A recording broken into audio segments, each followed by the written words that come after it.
Welcome to Dark North Stories channel. We got the place where your worst nightmares are someone else's reality. I'm your host, and I've spent years digging through police files, Reddit confessions, and witness testimonies to bring you the stories that'll make your skin crawl and your blood run cold. So turn off the lights, check your locks one more time, and prepare yourself for stories that will have all alone, yes, my dear, haunt you long after the video ends. Stay connected, stay safe, and if you are riding, turn on the roof light, be careful at every sight, and check one more time into your back mirror. Local says driving night shift would change you more than anything, and dim your room light for the better feel for the video. Let's begin the journey.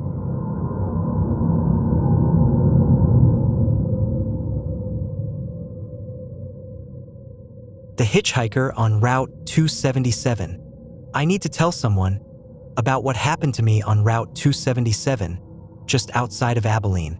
It's been 8 months now, and I still can't drive at night without checking my rearview mirror every few seconds. My therapist says talking about it might help, so here goes. My name is Marcus Webb, and I'm a long-haul trucker. Been doing it for 15 years, ever since I got out of the Army. I've driven every major highway in Texas, seen plenty of weird stuff on the road late at night, deer with glowing eyes, drunk drivers, the occasional UFO nut with their lights pointed at the sky. But I'd never seen anything that genuinely scared me. Not until February. I was hauling a load of electronics from Fort Worth down to San Angelo. Left around 6 in the evening, which isn't my usual time. I prefer starting early morning, but the warehouse had loading delays. Whatever, I'd driven nights plenty of times before. The route takes you south on 277, a decent 2-lane highway that cuts through some pretty empty country once you get past the suburbs.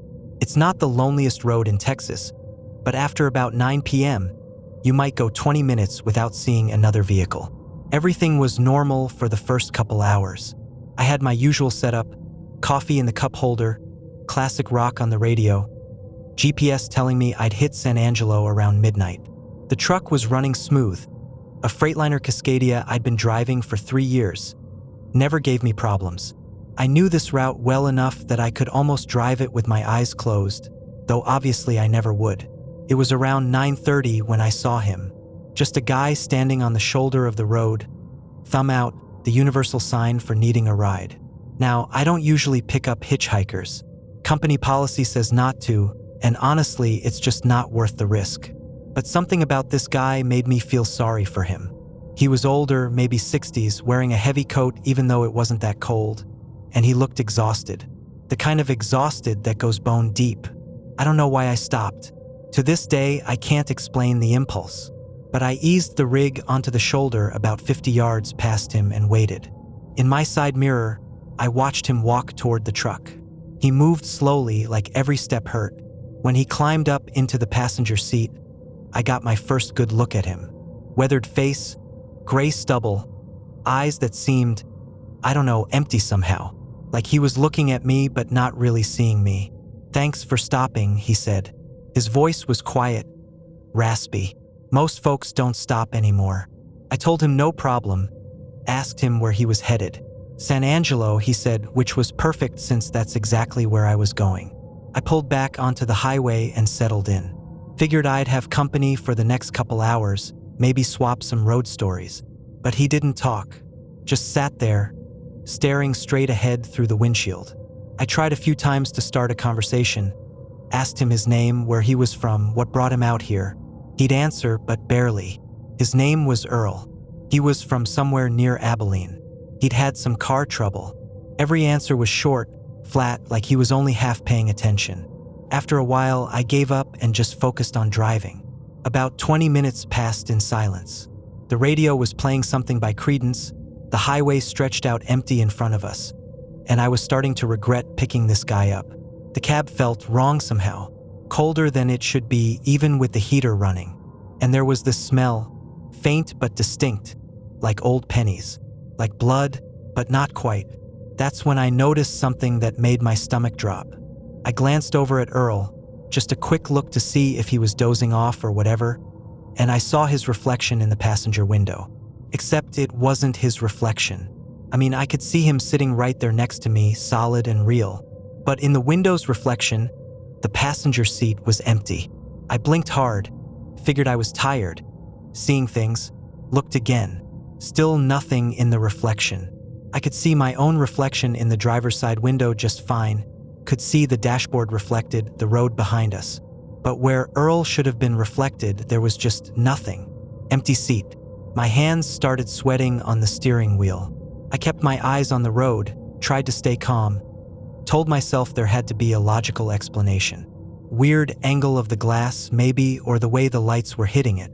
But I knew that wasn't it. I've been driving trucks for 15 years. I know how reflections work. Earl, I said, trying to keep my voice steady, you doing okay? He didn't move, didn't turn his head. I'm fine, he said in that flat, empty voice. We kept driving. Every few seconds, I'd glance at the window reflection. Still nothing. Still just an empty seat next to an invisible passenger. My heart was hammering now, but I didn't know what to do. I was doing 70 miles an hour on a dark highway with what was apparently, I don't even know what, a ghost? Something worse? I decided to pull over at the next truck stop, make some excuse, get this guy, this thing, out of my cab. There was a Love's coming up in about 15 miles. I'd been there before. I could make it 15 miles. Just keep driving, act normal. Don't let on that anything's wrong. But then Earl spoke again, and what he said made my blood turn to ice. You know what happened here, don't you? He said. It wasn't a question. I had no idea what he was talking about. What do you mean? I asked. Right here, he continued, like I hadn't spoken. This exact stretch of road. January 14th, 1992. I kept my eyes locked on the highway, but my mind was racing. January 14th, 1992. That date meant nothing to me. A truck driver, Earl said, his voice still that same flat monotone. Heading south on 277, just like you. Late at night, just like now. He picked up a hitchhiker, and that hitchhiker, he paused, and for the first time since getting in, he turned his head to look at me. That hitchhiker killed him. Couldn't breathe, couldn't think. My foot was still on the accelerator, the truck still moving forward at 70 miles an hour, but every instinct in my body was screaming at me to stop, to get out, to run. Earl was still looking at me, and now I could see his eyes more clearly. They weren't empty anymore. They were sad. Incredibly, impossibly sad. He stabbed him 16 times, Earl continued. Took his wallet, left his body in the cab, and drove the truck another 100 miles before abandoning it. They found the driver 3 days later. My name is Earl Patterson. I was 43 years old. I had a wife and 2 daughters in San Angelo. I was trying to get home to them. The temperature in the cab had dropped so low I could see my breath. The smell of old pennies was stronger now, mixing with something else, something rotten. I wanted to scream, wanted to slam on the brakes and jump out of the moving truck, but I couldn't move. I was frozen, hands locked on the steering wheel, staring straight ahead. You stopped for me, Earl said, and his voice had changed now. There was emotion in it, finally. Gratitude, maybe, or relief. Nobody stops anymore. I've been standing on that shoulder for 32 years, and nobody stops. But you did. I managed to force words out through my tight throat. What do you want? I whispered. To go home, he said simply. I just want to go home. I haven't seen my family in so long. They buried me, I know they did, but I couldn't leave this road. Couldn't get past where it happened. Every night, I'm back at that spot, and every night, I try to get home, and I never can. Until tonight, until you. We were coming up on the Love's truck stop. The lights were visible in the distance. I made a decision, probably the hardest one of my life. I drove past it, didn't slow down, didn't pull off, just kept going south toward San Angelo. If Earl noticed, he didn't say anything. He turned back to face the windshield, that sad, empty expression back on his face. We drove in silence for another hour. I kept checking the window reflection, kept seeing that empty seat, kept reminding myself that this couldn't be real, that I was having some kind of episode, that none of this was happening. But Earl was right there, solid and real in the passenger seat, and every time I looked at him, I believed it a little more. Finally, we reached the outskirts of San Angelo. Earl sat up straighter, looking around like he was trying to recognize things. "Take the Johnson Street exit," he said. I did. "Go left on Bell," he said. I did.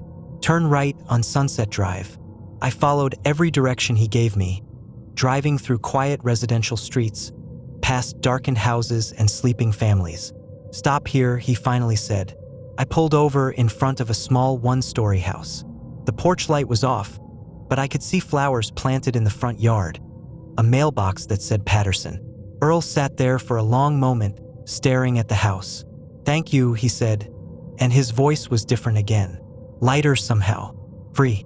I turned to look at him fully, and as I watched, he started to fade isn't quite the right word. It was more like he was becoming transparent, like I could see through him to the passenger door behind him. He smiled at me, the first expression I'd seen on his face that seemed genuine, and then he was gone. Just gone. The passenger seat was empty. I sat there in my truck in front of that house for a long time, shaking, trying to process what had just happened. Eventually, I pulled out my phone and did something I probably shouldn't have. I searched for Earl Patterson, San Angelo, Texas, 1992. The articles came up immediately. Truck driver found murdered. Hitchhiker suspected. Case never solved. He was 43 years old. Survived by his wife Jennifer and 2 daughters, Amanda and Sarah. I pulled away from that house and drove to a hotel. Called my dispatcher, told him I needed a personal day, that I'd deliver the load tomorrow. He wasn't happy, but I didn't care. I couldn't drive anymore that night. I checked into a room and just sat there. Didn't sleep, couldn't. Just sat and thought about Earl Patterson, who'd been murdered 32 years ago and had been trying to get home ever since. The next morning, I delivered my load and drove straight back to Fort Worth. I told my wife everything that had happened. She believed me, I think mainly because I've never lied to her and she could see I was genuinely shaken. I reported the truck for maintenance even though nothing was wrong with it. I couldn't get back in that cab right away. It's been 8 months now. I'm back to driving, though I requested different routes, nothing that takes me through that area. I've thought about that night constantly. Wondered if I did the right thing. Wondered if Earl actually made it home, if whatever was keeping him trapped on that highway finally let him go. I like to think it did. I like to think that after 32 years of standing on that shoulder with his thumb out, hoping someone would stop, hoping someone would take him home, he finally got there.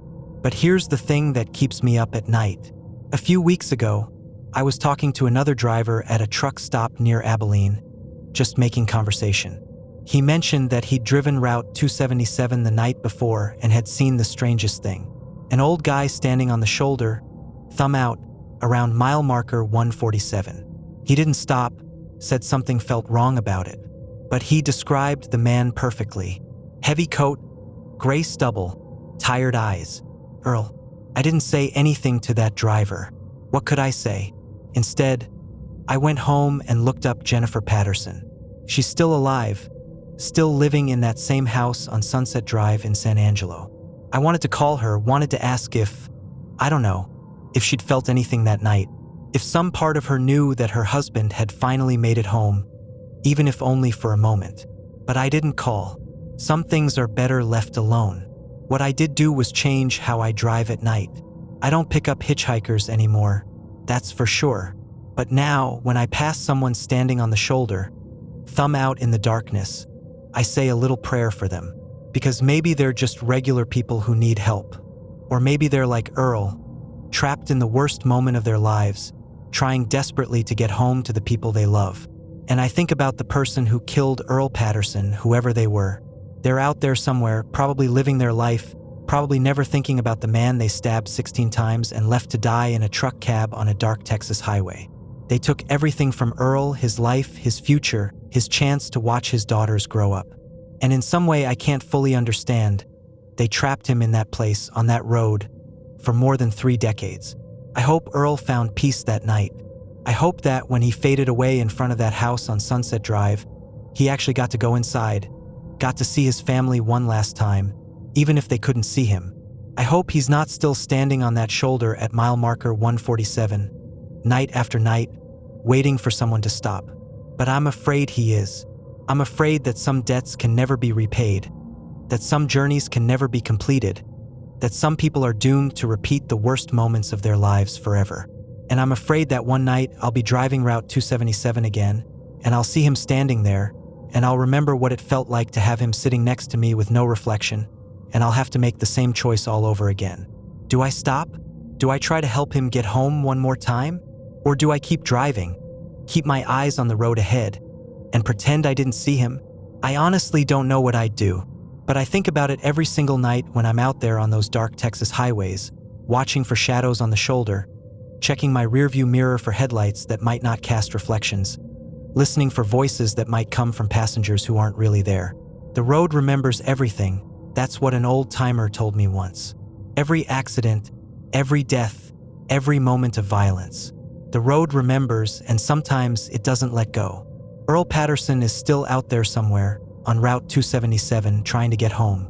And if you're ever driving that stretch of highway late at night, and you see an old man standing on the shoulder with his thumb out, you'll have to decide for yourself whether to stop.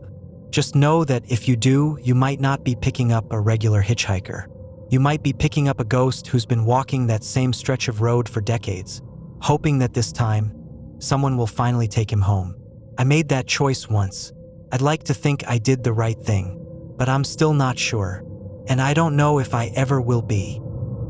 The gas station that shouldn't exist. I need to tell you about what happened to me and my wife on Highway 83 last October, because I still can't make sense of it, and maybe if I say it out loud, if I write it down, maybe it'll start to feel less real, or maybe someone else will read this and understand what we experienced, what we're still trying to process months later. My name is Daniel Chun. I'm 34 years old. I work as an accountant in San Antonio, and my wife Rebecca is a nurse at University Hospital. We're practical people, rational people, the kind of people who don't believe in ghost stories or supernatural nonsense, or at least we didn't until that night on Highway 83. We were driving from San Antonio to McAllen to visit Rebecca's parents for her mother's birthday. It's a drive we'd made dozens of times before, usually takes about 4.5 hours, straight shot down I-37 and then Highway 77, nothing complicated, nothing dangerous. But we left late that day. I got stuck at work finishing up some quarterly reports, didn't get home until after 6, and by the time we'd packed and gotten on the road, it was close to 7:30. The sun already setting, painting the sky those deep oranges and purples that you only see in South Texas. Rebecca was driving the first leg, and we were making good time, talking about the week ahead, about what we'd do with her parents, normal conversation, comfortable silence between exchanges, the kind of easy interaction you have with someone you've been married to for 8 years. We should have filled up in Uvalde. There's a big truck stop right off the highway that we always use, but there was a line, some kind of problem with the pumps, at least a 30-minute wait, and Rebecca looked at the fuel gauge. We had just under a quarter tank, and she said, "We can make it to the next town, right?" I checked my phone, pulled up the GPS. Crystal City was 43 miles ahead. There were gas stations marked right off the highway. We'd be fine. Plenty of fuel to make it there with some to spare. So we skipped the Uvalde stop, figured we'd fill up in Crystal City, save ourselves the wait time, get back on schedule. It seemed like a reasonable decision at the time. Looking back now, I wish we'd waited. I wish we'd sat in that line for an hour if necessary, because what happened after we passed Crystal City, that changed everything. The sun had fully set by the time we reached the Crystal City exit, and Rebecca was watching for the gas station signs, but when we got off the highway, when we drove into town, everything was dark, completely dark, no lights anywhere, not in the houses, not in the businesses, not even streetlights. We drove slowly down Main Street, looking for anything open, and we found a gas station, but it was clearly abandoned. Pumps removed, windows boarded up, looked like it had been closed for years. Rebecca pulled back onto the highway, and I could see her jaw was tight with worry. The fuel light had just come on, that little orange warning glowing on the dashboard. "Next town is Asherton," I said, checking the GPS, 12 miles, we can make it. But I wasn't as confident as I tried to sound. We were cutting it close, and the GPS showed Asherton as even smaller than Crystal City. What if their gas stations were closed too? What if we ran out of fuel in the middle of nowhere? We made it to Asherton, but it was the same story, dark, seemingly abandoned. We found one gas station, but it looked like it hadn't been operational in decades. Rebecca was gripping the steering wheel so hard her knuckles were white, and I tried calling AAA on my phone, but I had no signal, no bars, nothing. Rebecca checked hers, same thing, no signal, and we were both starting to panic now, really panic, because according to the GPS, the next town was Catarina, 21 miles ahead, and we weren't going to make it. The fuel gauge was below empty, the needle resting on the E. "We have to try," Rebecca said, her voice shaking slightly. "Maybe we'll find something along the way. Maybe there's a ranch or a house where we can ask for help." So we kept driving, both of us silent now, watching the fuel gauge, listening to the engine, waiting for it to sputter, waiting for that moment when we'd be stranded on this dark highway in the middle of nowhere with no cell service and no way to call for help. We made it maybe 7 miles before the engine started to cough. That unmistakable sound of a car running on fumes, and Rebecca's hands tightened on the wheel, her breathing getting faster. "Come on," she whispered. "Come on, please, just a little further." The engine caught again, ran smoothly for maybe 30 seconds, then sputtered worse, and she eased over to the shoulder as we lost power completely, the car rolling to a stop in the darkness. We sat there for a moment, neither of us speaking, just processing what had happened. We were stranded. It was probably close to 9:30 at night. We were on a highway that apparently no one used. We had no cell service, no way to call for help, and the nearest town was still 14 miles away. Rebecca turned off the headlights to save the battery, and the darkness that descended was absolute, total, the kind of darkness you only get in truly remote places where there's no light pollution for miles in any direction. I was about to suggest we just wait, that someone had to drive past eventually, when Rebecca grabbed my arm, her grip painfully tight. "Daniel," she said, her voice barely above a whisper. "Look." She was pointing ahead, off to the right side of the highway, and I looked and I saw lights, building lights, the soft glow of what looked like a gas station, maybe a quarter mile ahead, a small building with what appeared to be pumps out front, illuminated by that distinctive yellowish light of old sodium vapor lamps. "How is that not on the GPS?" Rebecca asked, but I didn't care. I was just relieved, incredibly relieved that we'd found help, that we weren't going to be stranded out here all night. I tried to restart the car, thinking maybe we had enough fuel left in the lines to make it that quarter mile, but the engine turned over twice and died, completely out of gas. "We're walking," I said, and Rebecca nodded, and we grabbed our phones for flashlights and got out of the car, locked it even though there was probably no one around for miles, and started walking toward those lights. As we got closer, I could see the place more clearly, and something about it made me uneasy. I couldn't quite put my finger on what exactly, but it looked old, really old, like something from a different era. The building was small, single-story, maybe 30 feet across, with a single window glowing yellow, and out front were 2 gas pumps, the old-fashioned kind with the glass tops and the rolling numbers, the kind my grandfather had described from his childhood but that I'd only ever seen in photographs or museums. The building had a metal canopy over the pumps, rusted and dented, and there was a neon sign on the roof that just said gas in red letters, half of them flickering on and off. The whole place looked like it had been transplanted from the 1950s, frozen in time, but someone was clearly operating it. The lights were on, I could see movement through the window, there was someone inside. "This is weird," Rebecca said quietly, echoing my own thoughts, but we kept walking. What choice did we have? We needed help, we needed gas, and this was the only option available. The gravel crunched under our feet as we approached, and I noticed there were no other vehicles around. No cars at the pumps, no truck parked around back, nothing except this building sitting alone in the darkness like a mirage, like something that shouldn't exist but did. I pulled open the screen door, it squeaked loudly on rusty hinges, and we stepped inside, and it was like walking into a time capsule. Everything in the little store was old, not vintage-styled, not retro-themed, but genuinely old, decades old. The shelves stocked with products and packaging I didn't recognize, brands I'd never heard of, cans and boxes covered in dust like they'd been sitting there for 50 years.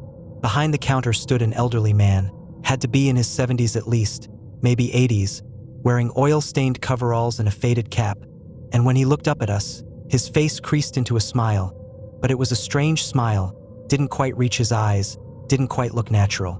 "Evening, folks," he said, his voice rough and gravelly. "Trouble?" His accent was thick, old-fashioned Texas drawl, the kind you don't hear much anymore except in the most rural areas or from the oldest generation. "Our car ran out of gas about a quarter mile back," I said, gesturing toward the highway. "Do you have a gas can we could buy? We'd bring it right back." The old man studied us for a long moment, his smile fading, his expression becoming something I couldn't quite read, something between concern and, was it fear? "You folks ran out of gas on 83? He asked, and we nodded. "What time is it?" Rebecca checked her phone. 9:47, she said. The old man's face changed, went pale, and he shook his head slowly. You folks need to get your gas and get back to your car, he said, his voice urgent now. Right now, you need to leave here immediately. I was confused by his reaction, by the sudden intensity. Okay, yeah, that's the plan, I said. So do you have a gas? I need you to listen to me, the old man interrupted, coming around the counter with surprising speed for someone his age. You don't drive after dark on this stretch, not between Asherton and Katerina. You get your gas, you get to your car, and you drive fast until you're past Katerina. Don't stop for nothing, you understand? Rebecca moved closer to me. I could feel her tension, her unease. What are you talking about?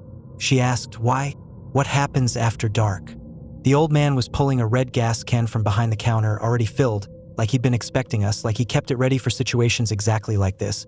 Because things come out at night on this road, he said, his voice low and serious. Bad things, things that follow people, things that he paused, shook his head. Just matters that you're not out there when they find you. Now go. It's $10 for the gas, but you can pay me later if you come back through. Just go now. I pulled out my wallet, but he waved me off. I said go. The urgency in his voice, the genuine fear in his eyes, it made my stomach clench with anxiety. Rebecca and I took the gas can and hurried out of the store, the screen door slamming behind us. And as we started walking quickly back toward our car, I glanced over my shoulder.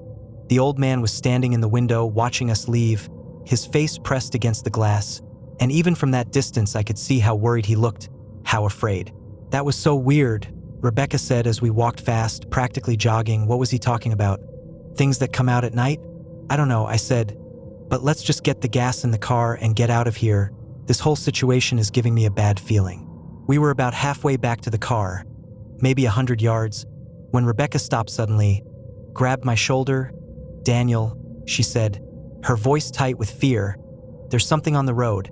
I looked ahead and my breath caught in my throat. There was a figure standing in the middle of Highway 83, maybe 100 feet past our car, just standing there, completely still, and even from that distance I could tell something was wrong with it. The proportions were off. It was too tall, maybe 7 feet, and too thin, like someone had stretched a person vertically. And it was wearing, I couldn't quite make out what it was wearing, something dark that didn't quite fit right, that moved. Wrong in the slight breeze. Rebecca's hand found mine, squeezed hard. We need to get to the car, I said quietly, trying to keep my voice calm even though my heart was hammering. We need to move fast. We started walking quickly, almost running, both of us keeping our eyes on that figure, and it didn't move, didn't react to us, just stood there in the center of the highway. But I had this overwhelming feeling that it was watching us, that it knew we were there, that it was waiting for something. We reached the car and I fumbled with the gas cap. My hands shaking, poured the fuel into the tank as fast as I could, gasoline splashing on my hands, the smell sharp and overwhelming. Rebecca was next to me, pressed against the car, watching that figure, and she suddenly gasped, "It's moving." She whispered, "Daniel, it's moving toward us." I looked up and she was right. The figure was walking now, but it was walking wrong. Its gait was too smooth, too fluid, like it was gliding more than walking, and it was moving fast, way too fast, covering ground at a speed that no human could match. I dumped the last of the gas into the tank, threw the can aside, and we both jumped into the car. I turned the key and the engine caught immediately, thank God, and I threw it in drive and accelerated hard, gravel spraying from the tires. In the rearview mirror I could see the figure. It was maybe 20 feet behind us now, and in the red glow of my taillights I could see it more clearly, and I wished I couldn't. It wasn't human. It looked like someone's idea of a human, like something trying to imitate human form but getting the details wrong. The limbs were too long, jointed in too many places, and the face was just smooth, no features, no eyes or nose or mouth, just blank smoothness like a mannequin. "Drive faster," Rebecca said, her voice shaking, and I pressed the accelerator down, pushing the car to 70, then 80 on that dark highway, and the figure kept pace for maybe 10 seconds, matching our speed impossibly. And then it just stopped, stood there in the middle of the road, getting smaller in my mirror as we put distance between us, and then it was gone, just darkness behind us. "What the hell was that?" Rebecca asked, her voice breaking. "What was that thing?" "I don't know," I said, my hands tight on the wheel, my whole body shaking with adrenaline. "I don't know, but we need to get past Katerina." The old man said to get past Katerina and we'd be safe. We drove in tense silence, both of us checking the mirrors constantly, watching for any sign of that figure, and according to the GPS we were about 8 miles from Katerina, 8 miles to safety, 8 miles to whatever passed for normal after what we'd just seen. We'd made it maybe 5 miles when Rebecca said, her voice small and scared, "Daniel, the gas station." I looked to the right and my blood went cold. There it was, the same gas station we just left, same building, same flickering gas sign, same two old pumps, sitting on the right side of the highway like we'd driven in a circle, like we'd somehow looped back.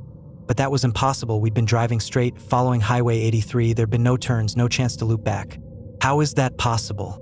Rebecca asked. We drove away from it. We drove for miles. How can it be ahead of us? I don't know, I said, but I was already slowing down, staring at the gas station, trying to understand, and as we passed it I could see through the window. The old man was there, behind the counter, in exactly the same position as before, and as our headlights swept across the building, he looked up, looked right at us, and his expression was different now. That smile was back, but it was wrong, too wide, too knowing, and I realized it wasn't a smile at all. It was something else, something that just looked like a smile. Drive, Daniel, drive, Rebecca said, her voice rising in panic. Don't stop, just drive. And I accelerated again, the gas station disappearing behind us, and my mind was racing, trying to process what was happening. We'd driven miles away from that station. There was no way it could be ahead of us unless we hadn't actually moved forward, unless we'd somehow been driving in place or driving in a loop, or I didn't know. Nothing made sense. The normal rules of space and distance didn't seem to apply. Check your phone, I told Rebecca. What time is it? She looked at her screen, her face going pale in the glow. It says 9:51, she said quietly. We left the gas station at 9:47. I said, we've been driving for at least 15 minutes. How can it only be 9:51? Rebecca checked again, her hands shaking. It's still 9:51. The time isn't moving, Daniel, the time is frozen.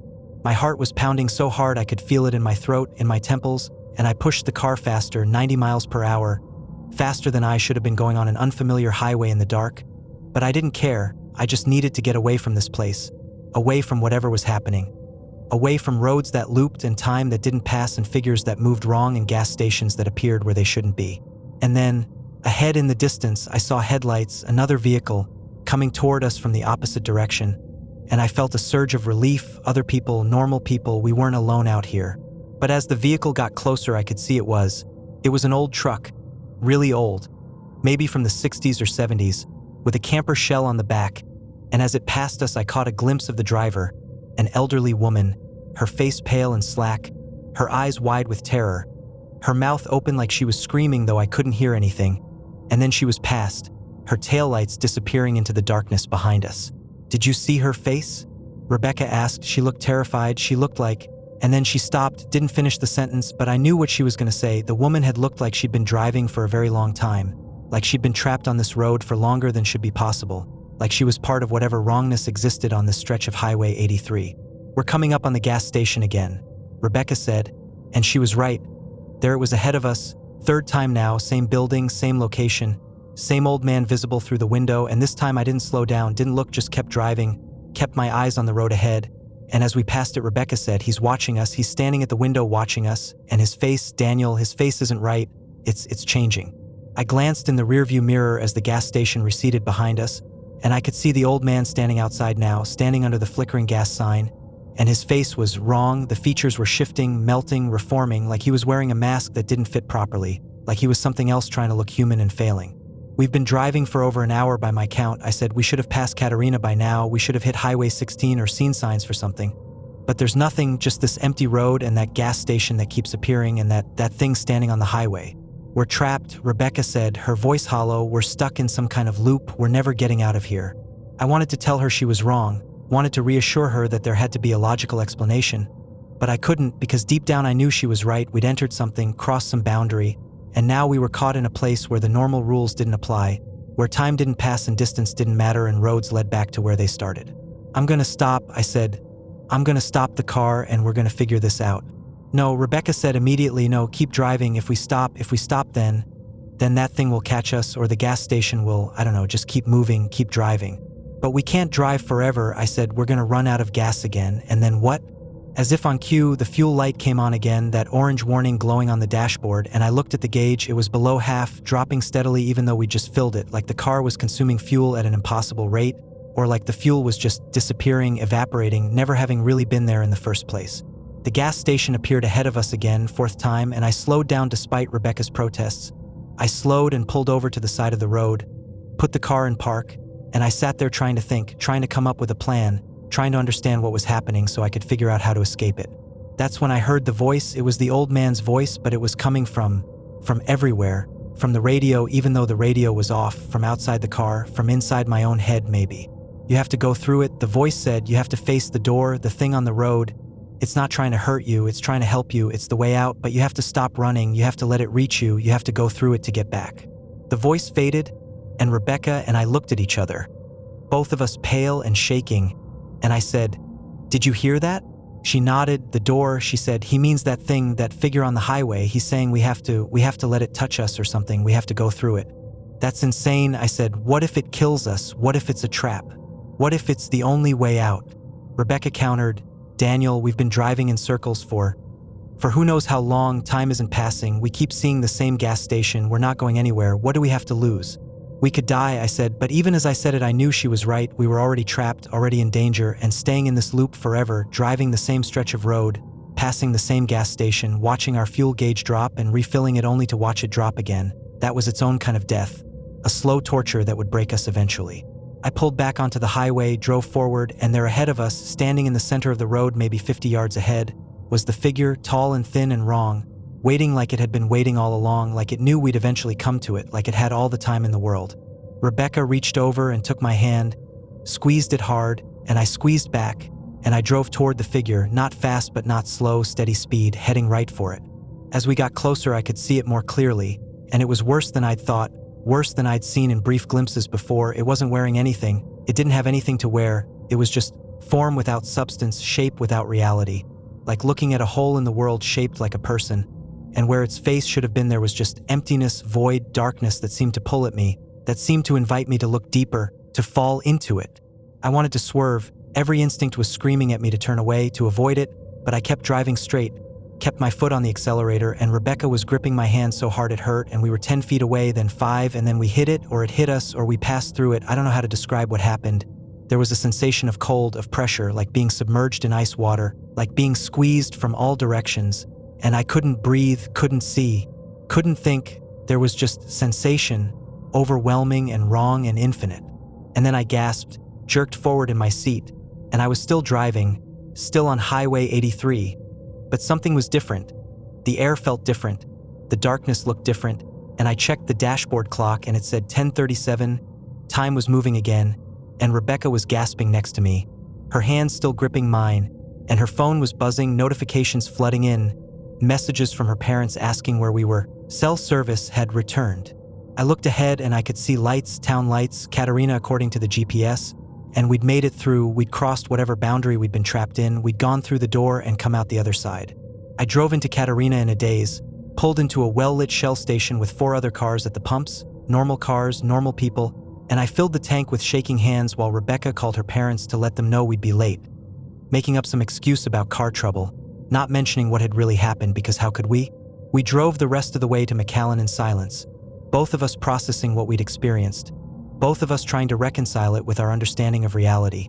And when we finally arrived at Rebecca's parents' house at 1:15 a.m., we went through the motions, apologized for being late, hugged her parents, pretended everything was fine.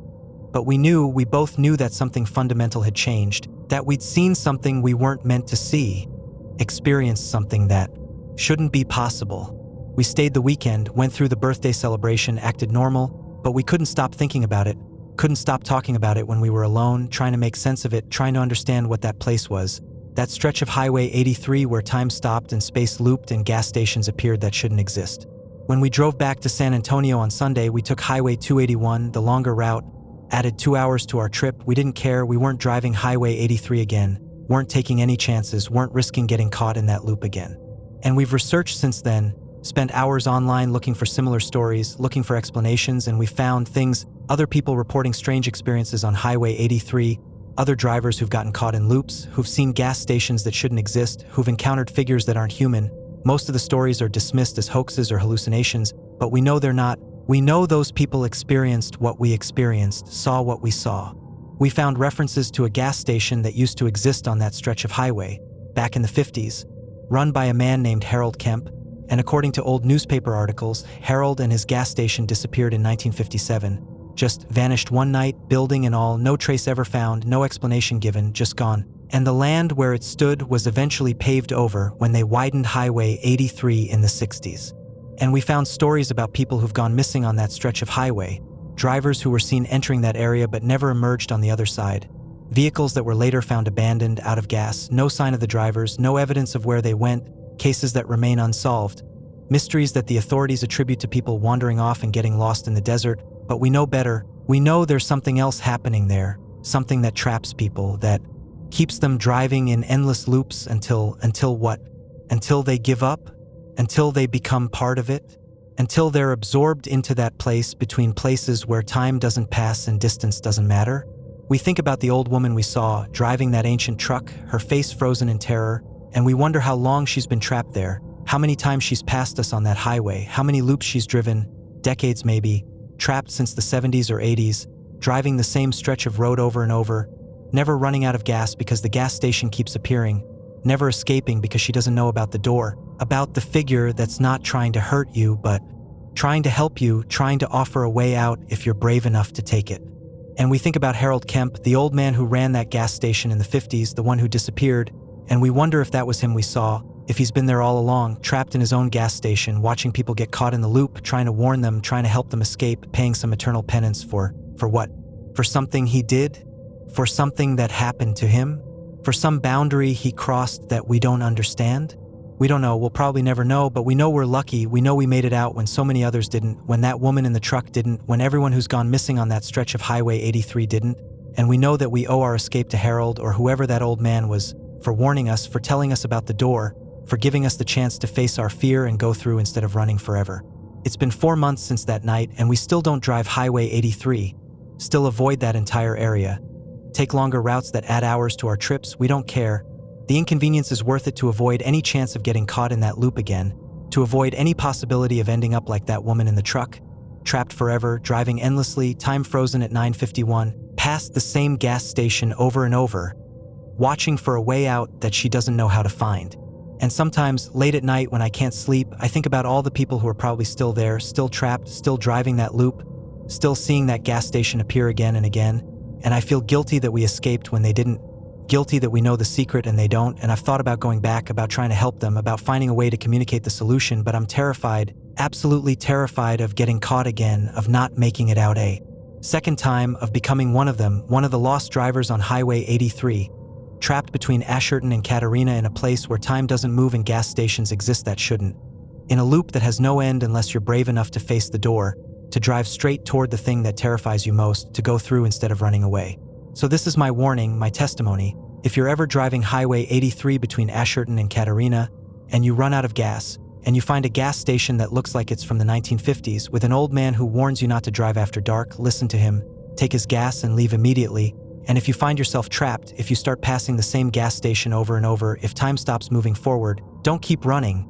Don't keep driving in circles hoping to find another way out, because there isn't one. The only escape is through the door, through the figure standing on the highway, through the thing that looks wrong and feels wrong and terrifies you, because it's not your enemy, it's your exit, it's the boundary between that trapped place and the real world, and you have to be brave enough to cross it, to go through it, to face your fear head on. We did, and we made it out, and we're grateful every single day, grateful to be back in the real world where time passes normally and gas stations stay where they're supposed to and roads lead somewhere instead of back to where they started. But we'll never forget what we saw, what we experienced, and we'll never stop wondering about the people who are still there, still trapped, still driving, and we'll never stop feeling like we should do something, say something, warn someone, which is why I'm writing this down now, why I'm sharing our story, because maybe someone else will read this, maybe someone else will find themselves on Highway 83 after dark, running out of gas, finding that impossible gas station, and maybe they'll remember what we learned, maybe they'll have the courage to face the door when the time comes, maybe they'll escape the loop that almost claimed us, and maybe, just maybe, they'll make it home. The oil field worker. I need to tell you about what happened to me on a Saturday night in March of last year because I still can't make sense of it, and maybe, if I say it out loud or write it down, maybe it'll start to feel less real. Less like something that actually happened and more like a bad dream I can convince myself I imagined. But I know I didn't imagine it. My hands still shake when I think about it, when I remember what I saw in those tumbleweeds, what came out of them. My name is David Ortiz, I'm a sheriff's deputy in Reeves County, which covers a huge stretch of West Texas that most people have never heard of. We're talking about some of the most remote, empty land in the state, hundreds of square miles of desert, mesquite, and not much else. Our patrol areas are massive. Sometimes you can drive for an hour and not see another vehicle, not pass a single house. Nothing but highway and scrubland stretching to the horizon. I've been a deputy for 6 years at that point, seen plenty of weird stuff you do in a job like this. Drunk drivers doing 90 on empty highways, people dumping things they shouldn't in the middle of nowhere, the occasional drug runner trying to avoid the border patrol checkpoints. But I'd never seen anything that genuinely scared me. Not the way fear is supposed to feel, that cold, primal thing that makes every instinct scream at you to run. Not until that night on Highway 285.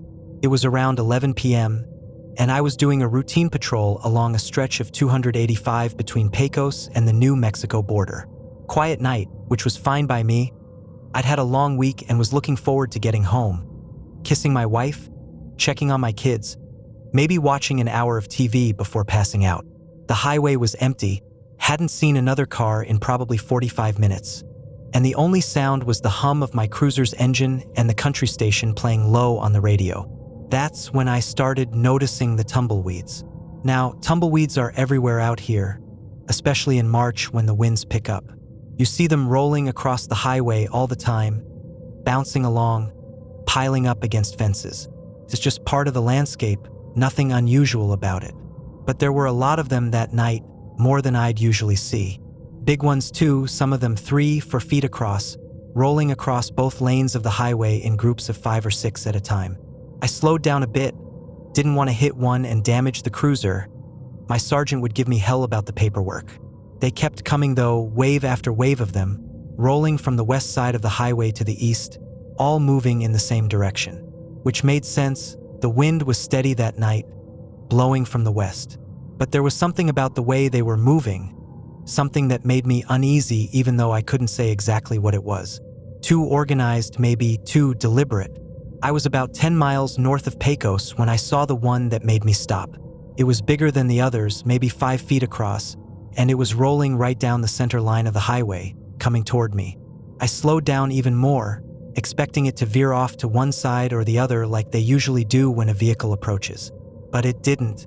It stayed right in the center of my lane, rolling steadily toward my cruiser, and I had this sudden, irrational feeling that it was aiming for me, targeting me. I know how that sounds. A tumbleweed can't aim, can't target, it's just dead plant material pushed by wind. But that's what it felt like. So I stopped the car completely, about 50 yards from the tumbleweed, and just watched it. Kept rolling toward me, steady, unwavering, right down the center line. And the closer it got, the more I could see that something was wrong with it. The shape was off, for one thing. Tumbleweeds are pretty spherical usually, round and tangled. But this one was lumpy, uneven, like there was something inside it, something weighing down one section, making it roll in a lopsided way. And the color was wrong too. Tumbleweeds are usually brown or tan, dried out plant material. This one was darker, almost black in places, and there was something glistening on it, something wet. I put the cruiser in park and turned on my spotlight, aimed it at the tumbleweed. In the bright light, I could see it more clearly now, and my stomach dropped. There was definitely something inside it, something dark and organic-looking, tangled up in the dried branches. And that glistening wasn't water, it was too thick, too dark. It looked like, no, it couldn't be. The tumbleweed stopped rolling about 20 feet from my cruiser. Just stopped. The wind was still blowing. I could see smaller tumbleweeds still crossing the highway in the distance. But this one stayed perfectly still, sitting in the middle of the road. I grabbed my flashlight, more out of habit than anything. The spotlight was already illuminating the thing perfectly, and got out of the car. Every instinct I had was telling me not to approach it, to get back in the cruiser and drive away. But I'm a deputy, I'm supposed to investigate strange things. I'm supposed to be the rational one who figures out what's actually going on. So I walked toward it slowly, hand resting on my service weapon, though what I thought I was going to shoot. I don't know. As I got closer, I could see more details, and I really wished I couldn't. The dark thing inside the tumbleweed was definitely organic. I could see what looked like flesh. Raw, red flesh, mixed in with something else, something stringy and white. And there were shapes in there, hard to make out through all the tangled branches, but shapes that looked almost like bones. Small bones. I was about 10 feet away when the smell hit me, thick and rotten and wrong, like meat that had been left in the sun for days, mixed with something chemical, something that burned my nose and made my eyes water. I pulled my shirt up over my nose and mouth, breathing through the fabric, and took another step closer. The tumbleweed, the thing, whatever it was, still didn't move. I crouched down, trying to see inside it better, and that's when I saw the eye. Just one eye, human-sized, staring out at me from between the twisted branches. It was milky white, filmed over, definitely dead, but the pupil was still visible, still seemed to be looking at me. I jerked back, nearly falling on my ass, my hand going to my weapon automatically. I should have radioed for backup right then. Should have called it in, told dispatch I'd found, what? Human remains tangled up in a tumbleweed? How does that even happen? But I didn't call it in, not yet. Instead, I stood up, took a few deep breaths, told myself to calm down and think rationally. There had to be an explanation. Maybe someone had died out in the desert, and scavengers had scattered the remains, and the tumbleweed had just rolled through them, picked up pieces. That didn't explain the eye, though. Didn't explain how intact it looked, how fresh. And it didn't explain why the tumbleweed had stopped right in front of my cruiser, or why I had this overwhelming feeling that I was being watched.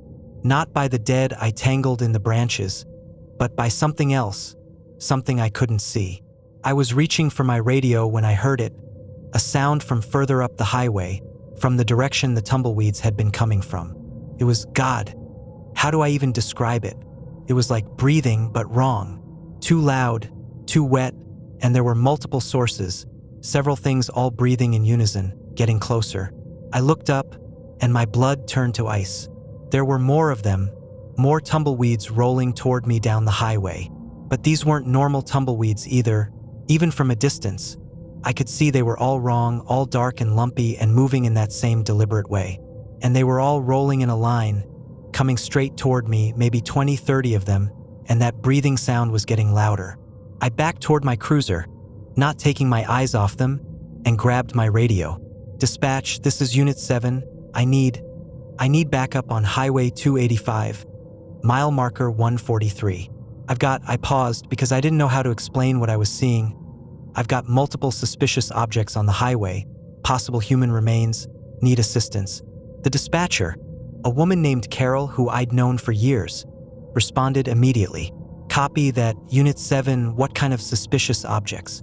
I watched the line of tumbleweeds getting closer, still rolling in perfect formation, and that breathing sound was everywhere now, surrounding me. I don't know how to explain it, I said, my voice tighter than I wanted it to be. Just send backup, please, multiple units. There was a pause. Then Carol's voice came back, concerned now. David, are you okay? Do you need medical? I'm fine, I said, though I really wasn't. Just send units, now. The tumbleweeds were about 100 yards away now, and I could see them more clearly in my headlights and spotlight. Every single one had something inside it. Some had what looked like entire limbs, arms, and legs tangled in the branches. Others had chunks, pieces of things I didn't want to identify. And they were all rolling toward me, in that same straight line, like they were being guided, like something was controlling them. I got in my cruiser, slammed the door, and locked it, which I know is stupid. What's a lock going to do against tumbleweeds? But I did it anyway. The first tumbleweed, the one with the eye, was still sitting there in front of my car, blocking my path. The others were getting closer, maybe 50 yards now, and that breathing sound was so loud I could hear it over the sound of my engine, over the radio chatter, over my own heartbeat pounding in my ears. I put the car in reverse and backed up, swung around, planning to drive back toward Pecos and wait for backup there. But when I looked in my rearview mirror, I saw more of them coming from that direction too. Another line of those wrong tumbleweeds, rolling up the highway toward me. I was surrounded. I stopped the car, trying to think, trying to come up with a rational plan. Carol's voice came over the radio. David, units are en route, ETA 15 minutes, what's your status? 15 minutes, I had to last 15 minutes. I keyed the radio, I'm okay, I said, just tell them to hurry. The tumbleweeds were closing in from both directions now, maybe 30 yards away on each side.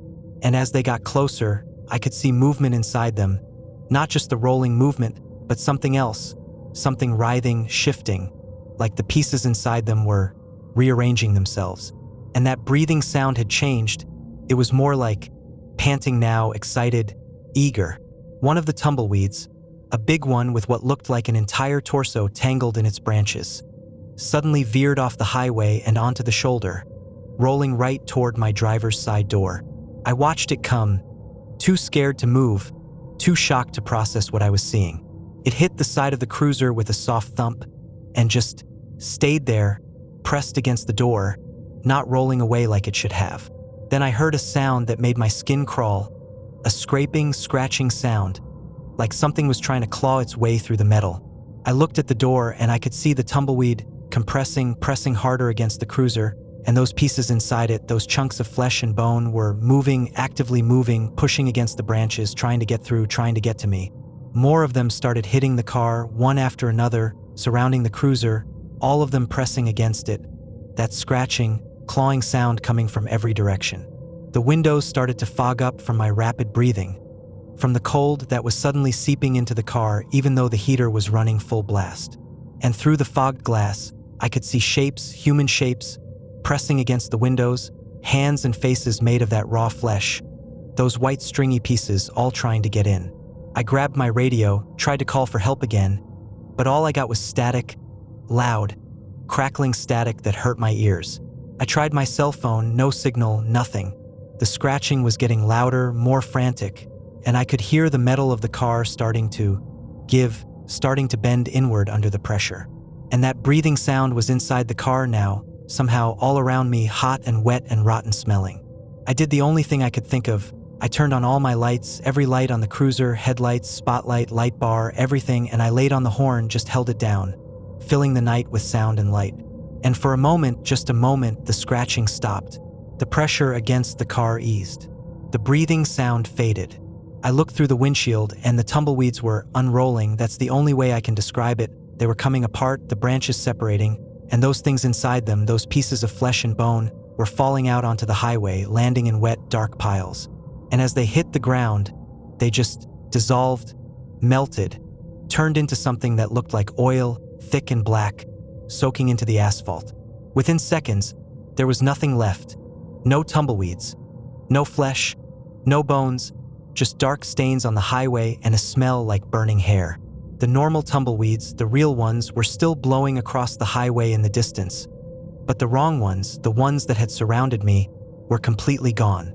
I sat there, shaking, still holding down the horn even though I didn't need to anymore, until I saw headlights approaching from the south. 2 cruisers coming fast, lights and sirens, backup finally arriving. I let go of the horn, took a deep breath, tried to steady myself, tried to figure out what I was going to say. The other deputies pulled up and I recognized them, Martinez and Jackson, both good officers, both people I'd worked with for years. They got out of their cars cautiously, hands on their weapons, looking around. Martinez came to my window, knocked on it. "David, you okay? What happened?"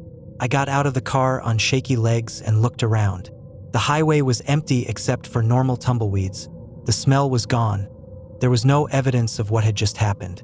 Nothing except I walked around my cruiser, and there they were, deep scratches in the paint and metal, dozens of them, like something with claws had tried to tear through the doors. The road that loops. I'm going to tell you about something that happened to my family last April, and I need you to understand that I'm not crazy. I'm not making this up, and I'm not exaggerating. What happened to us on that back road in the Texas Hill Country was real, it was terrifying, and it's changed the way I think about reality, about roads, about the spaces between places where the normal rules don't seem to apply. My name is Jennifer Hartwell. I'm a high school teacher from Dallas, married to my husband Tom for 12 years. And we have 2 kids, Emma who's 10 and Michael who's 8. We're a normal family, we go to soccer games, we have movie nights, we take road trips. Or we used to take road trips before that night, before we learned that some roads don't want to let you go. It was spring break, and we decided to drive down to Fredericksburg for a long weekend, stay at one of those bed and breakfasts, visit the wineries, let the kids run around in the open spaces. We'd done it before. It's only about 4 hours from Dallas, an easy drive, the kind of trip where you don't think twice about the route or the timing. We left around 3 in the afternoon, figuring we'd get there in time for dinner, get the kids settled, start the vacation on a good note. Everything was fine for the first few hours. We took I-35 south like always. The kids were watching movies on their tablets in the back seat. Tom and I were talking, planning out what we wanted to do over the weekend. The weather was beautiful, clear skies, warm but not too hot, perfect spring day. We stopped for gas and snacks in Georgetown, let the kids stretch their legs, and got back on the road around 5:30. We should have stayed on I-35 all the way to Fredericksburg. That's the normal route, the smart route. But Tom had been looking at the GPS earlier and noticed there was a shortcut, a series of county roads that cut through the hill country, would save us maybe 20 minutes. I remember being hesitant. I've never liked back roads, especially ones I don't know. But Tom was convinced it would be fine, said it looked like a decent road on the map, said it would be more scenic than the interstate. So we took the exit, somewhere south of Georgetown, and headed west on what started as a pretty normal 2-lane county road. There were other cars at first, a few trucks, people heading home from work probably. The landscape was beautiful. Rolling hills covered in oak trees, wildflowers blooming along the fence lines. The kind of Texas scenery that makes you understand why people love this state. The kids even looked up from their tablets for a few minutes, pointed out cows and horses in the fields.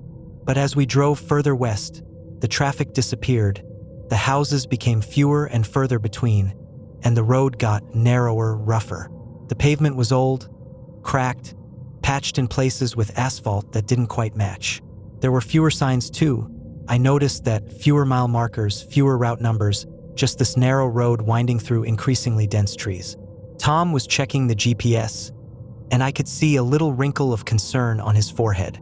The GPS was acting weird, he said. The map kept freezing, then jumping ahead, showing us in different locations. He tried zooming out to get a better view of where we were, but the app crashed. He restarted it and it worked for a minute, then crashed again. No big deal, I told him, trying to sound casual for the kids. We'll just follow the road. It has to come out somewhere. That's when we saw the tree the first time we saw it. It was massive, easily 300 years old. A live oak with branches that spread out over the road like a canopy. But what made it distinctive, what made it impossible to forget, was that it had a huge burl on the trunk, right at eye level, shaped exactly like a screaming face. I'm talking about a perfect resemblance. 2 holes for eyes, an open mouth, even what looked like teeth. It was unsettling, and Emma actually said something about it, asked why that tree looked so scary. It's just the way the wood grew, honey. Tom told her, sometimes trees grow in funny shapes. We drove past it, and I remember looking at it in my side mirror as we passed, feeling uneasy, feeling like that wooden face was watching us. But we kept going. The road curved to the right, went up a small hill, and the tree disappeared behind us. We drove for maybe 10 more minutes, following the winding road, passing the occasional ranch gate, seeing fewer and fewer signs of human habitation. The sun was getting lower now, probably around 7, and the shadows were getting long, making the woods on either side of the road look darker, denser. Tom tried his GPS again, and this time it showed us as being nowhere, just a blank area on the map, no roads, no landmarks, nothing. That's weird, he muttered. I've got full signal, 5 bars, but it's like the map isn't loading. I pulled out my phone to try mine, and got the same thing, full signal, but the map showed nothing, just a gray void where we should be. Okay, I said, fighting down a flutter of anxiety, we just need to find a main road, something bigger, and we'll get our bearings. Then Michael spoke up from the back seat, pointing out his window. Mommy, that's the scary tree again. I turned to look, and my stomach dropped. He was right, there was the oak tree with the screaming face burl on the right side of the road, exactly where it had been before. But that was impossible. We'd driven past it 10 minutes ago. We'd been moving forward the whole time. We hadn't turned around. Tom slowed the car, and we both stared at the tree. It's not the same one, Tom said, but he didn't sound convinced. It has to be a different tree that just looks similar. But I knew it wasn't. I could see the exact same details, the same pattern of branches, the same shape to that horrible face. We'd somehow looped back to the same spot. Even though the road hadn't doubled back, we'd been driving in what felt like a straight line, just following the curves of the road. Tom kept driving, faster now, and we both watched for landmarks, anything that would help us figure out where we were. The road curved left, went down into a small valley, crossed a dry creek bed on a narrow bridge. We passed an old metal gate that was hanging open, one hinge broken. We passed a faded wooden sign that said something about private property, too weathered to read completely. The road climbed up another hill, curved right, and there was the tree again on the right side of the road, that screaming face watching us pass. This time, Tom didn't slow down, didn't say anything about it being a different tree. He just pressed the accelerator harder, and I could see his jaw clenched tight. Emma was crying quietly in the back seat now, and Michael had gone silent, his eyes wide and scared. "We're in some kind of loop," I said quietly, trying not to panic the kids more. We need to do something different, maybe turn around, go back the way we came." Tom shook his head. "Every time we pass that tree," he said, his voice tight, "I'm driving forward. I'm not turning around. The road isn't doubling back. We should be making progress, but we're not." He pulled over to the side of the road, put the car in park, and tried his phone again. This time, he didn't get any signal at all, no bars, and when I checked mine, same thing, it was like we'd driven into a dead zone. Tom tried to call 911 anyway, just in case, but the call wouldn't go through. He tried texting, tried pulling up the GPS again. Nothing worked. "Okay," I said, forcing myself to think rationally, to problem solve. Let's try turning around. Let's go back the way we came and see if we can find the interstate again." Tom nodded, checked his mirrors, and did a 3-point turn in the middle of the narrow road. He started driving back in the opposite direction, and for a few minutes I felt a surge of hope. We were going to get out of this, we were going to find our way back to civilization. Everything was going to be fine. But then, after maybe 5 minutes of driving, we saw it again, the tree, the same goddamn tree with its screaming face, now on the left side of the road since we were going the opposite direction. Tom made a sound, something between a laugh and a sob, and slammed his hand against the steering wheel. "This doesn't make sense," he said. "This isn't possible." The kids were both crying now, Emma asking when we were going to get to the hotel, Michael asking if we were lost. I turned around in my seat, tried to give them a reassuring smile that probably looked more like a grimace. "We're okay," I told them. "Daddy and I we're trying to find the right road, we'll figure it out soon." But I didn't believe it, and I don't think they did either. Tom kept driving, and we kept passing the tree over and over. Sometimes we'd go 5 minutes between sightings, sometimes 10. Once we made it almost 15 minutes before we saw it again, and each time I felt my hope rising, thinking maybe we'd broken free, and each time that hope was crushed when that screaming face appeared again in our headlights. The sun was setting now, the sky turning orange and purple, and the thought of being trapped on this road in the dark made my chest tight with fear. Tom tried turning onto side roads when we saw them, dirt tracks that branched off the main road, but they all led back to the same loop, back to the tree. We tried driving really fast, thinking maybe if we moved quick enough we could somehow break through, outrun whatever was happening. But it didn't matter, slow or fast, we still ended up at the tree. It was Emma who noticed it first when we were on maybe our 8th or 9th pass. I'd lost count. "The tree's different," she said from the back seat. I looked at it as we passed, and she was right. The screaming face looked angrier somehow. The mouth seemed wider. The eye holes seemed darker, like it was watching us with more intensity.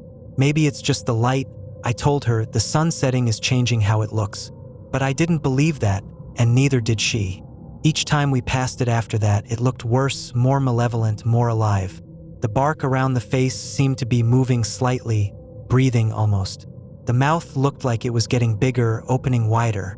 And now, I swear to God, I could see something inside that mouth, something dark and wet and moving, something that definitely wasn't just wood. "We need to stop," I told Tom. "We need to think about this, figure out what's happening."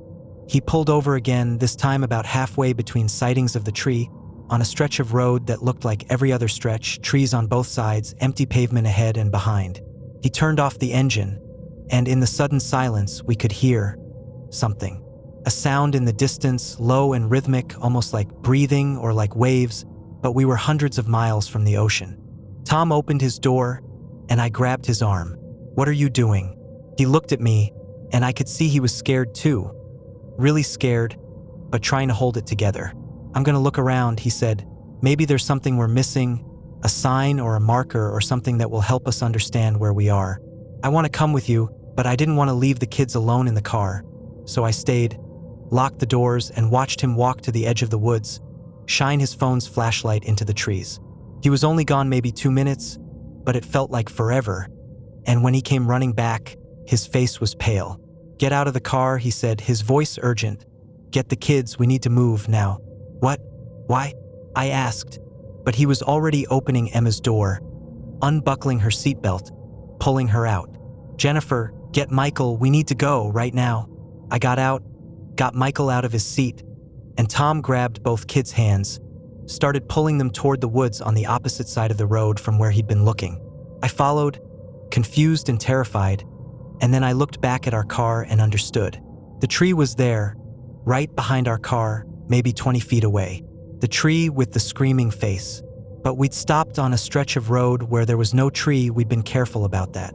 And yet, there it was, and it was moving. The trunk was swaying slightly even though there was no wind. And that face was definitely alive now, the mouth opening and closing, and something was coming out of it, something long and dark and glistening. We ran into the woods, Tom carrying Emma now because she couldn't run fast enough, me dragging Michael behind me.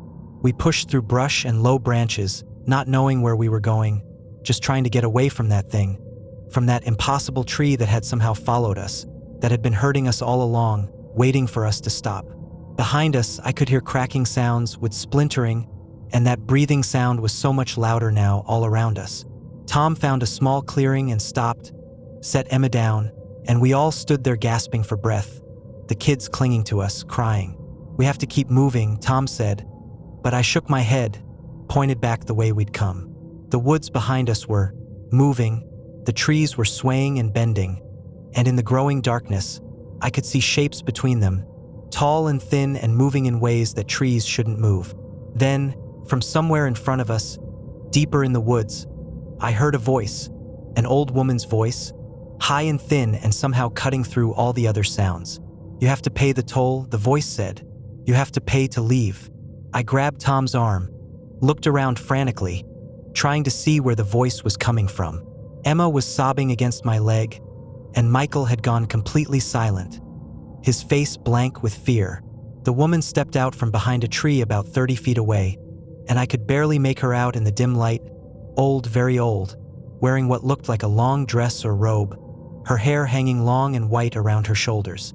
"You have to pay the toll," she repeated, moving closer, her feet not quite seeming to touch the ground. "Everyone who drives the loop must pay. That's the rule, that's always been the rule." "What toll?" Tom shouted, his voice breaking. "What do you want from us?" The woman smiled, and even from that distance, I could see she had too many teeth, too many for a human mouth. "The road requires payment," she said, "for passage, for escape. You must give something, something precious, something you don't want to lose. Otherwise, you drive forever, you loop forever, you become part of the road." I pulled my kids closer to me, understanding what she was implying, understanding that she wanted, "No, absolutely not. There's no way. I'd die before I let anything happen to my children." Tom stepped forward, putting himself between the woman and our family. "Take me," he said. "If you need someone, take me, let my family go." The woman tilted her head, considering, and I screamed no, grabbed Tom's arm, tried to pull him back. "We're not giving you anything," I shouted at her. "We're not playing your game, we're leaving, all of us, together." The woman's smile faded, and her face became something else, something that wasn't human at all, something ancient and hungry and cruel. "Then you'll never leave," she said, and the trees around us started moving faster, closing in, and that breathing sound became a roar, and I closed my eyes, held my children tight, felt Tom's arms around all of us, and I prayed. I prayed harder than I've ever prayed in my life, prayed to God, to the universe, to anything that might be listening. "Please, please let us go. Please let us get out of this. We're sorry we took this road. We're sorry we trespassed wherever this is. Just please let us leave." And then I heard another voice, a man's voice this time, but different from the woman's, warmer, almost sad. The woman turned sharply toward the sound, her expression changing to something like fear. A man walked into the clearing, and he looked normal, wearing jeans and a button-down shirt, maybe in his 50s, with kind eyes. He looked at the woman and shook his head. "Let them go," he said quietly. "They have children. The rules are different for families with children, you know that." The woman, the thing, whatever she was, made a hissing sound. "The road must be paid," she insisted. Then I'll pay, the man said simply. Add their toll to mine. I've been here long enough, what's a little longer? He looked at us then, at me and Tom and our terrified children, and he smiled. Run, he said, back to your car, drive forward, don't look back, and when you see a paved road with a yellow line, take it no matter which direction it goes, take it and you'll be free. Tom didn't hesitate. He picked up Emma. I grabbed Michael's hand, and we ran, crashed through the brush, back toward where we'd left the car. Behind us, I could hear the woman screaming, could hear that man's voice saying something I couldn't make out, could hear sounds that I don't want to remember, don't want to think about. We burst out of the woods, and there was our car, still sitting on the road, engine still off, doors still open where we'd left them. We threw the kids in, didn't bother with seatbelts. Tom started the engine and drove, fast, faster than he should have on that narrow road. But I didn't care, I just wanted to get away. In the rearview mirror, I could see the woods behind us, and they were churning, roiling like water, and that tree with the screaming face was, I don't know, collapsing, folding in on itself, and there were lights in the woods, bright flashes like lightning. We drove for maybe 3 minutes, and then ahead of us, I saw it, a real road, wider, with fresh pavement and a bright yellow center line, and a sign that said State Highway 16. Tom didn't slow down, just took the turn fast, tires squealing, and the moment we hit that pavement, everything changed. The oppressive feeling lifted, the air felt normal again, and when I checked my phone, I had signal, full bars, and the GPS was working, showing us exactly where we were, on Highway 16 heading south toward Fredericksburg. We drove in silence for about 10 minutes, just processing what had happened, making sure it was really over. The kids had stopped crying, were sitting quietly in the back seat, holding hands. Finally, Tom pulled into a gas station in a small town, some place called Medina, and we all just sat there for a while in the bright fluorescent lights, watching normal people pump gas and buy snacks, grounding ourselves in reality again. We didn't talk about what happened. Not that night. We drove the rest of the way to Fredericksburg in silence, checked into our bed and breakfast, put the kids to bed, and sat on the porch holding hands, just grateful to be alive, to be together, to be free. The next day, Tom tried to find that road again on the map, tried to retrace our route, but he couldn't. There was no road where we'd been, no county route that matched what we'd driven. It was like the whole thing had never existed. We cut our vacation short, drove home the next day using only major highways, interstates, roads with lots of traffic and clear signs. And we haven't taken a road trip since, haven't driven anywhere outside the city unless we absolutely have to, and never, ever on backroads, never on routes that aren't clearly marked on the GPS. The kids don't talk about it. Their therapist says they've blocked most of it out, which is probably for the best. Emma has nightmares sometimes about a screaming tree, and Michael won't go in the woods anymore. Even the little park near our house makes him nervous. Tom and I talk about it occasionally, late at night when we can't sleep, trying to understand what happened, trying to make sense of it. Was it real? Was it some kind of mass hallucination? Were we drugged somehow? I don't know, I'll probably never know. What I do know is that there are places in Texas, in the hill country, on old roads that don't show up on maps, where the normal rules don't apply, where you can drive in circles forever if you're not careful, where things exist that shouldn't exist, where old women make bargains and kind men sacrifice themselves to save strangers. And I know that man, whoever he was, saved us, took on our toll, whatever that means, added our debt to his so we could go free. I think about him often, wonder who he was, how he ended up trapped on that road, how long he'd been there. I hope that his sacrifice meant something, that maybe he got to leave too, that maybe the rules changed when he took on our toll. But I suspect he's still there, still walking those woods, still part of that loop, paying a debt that can never fully be repaid.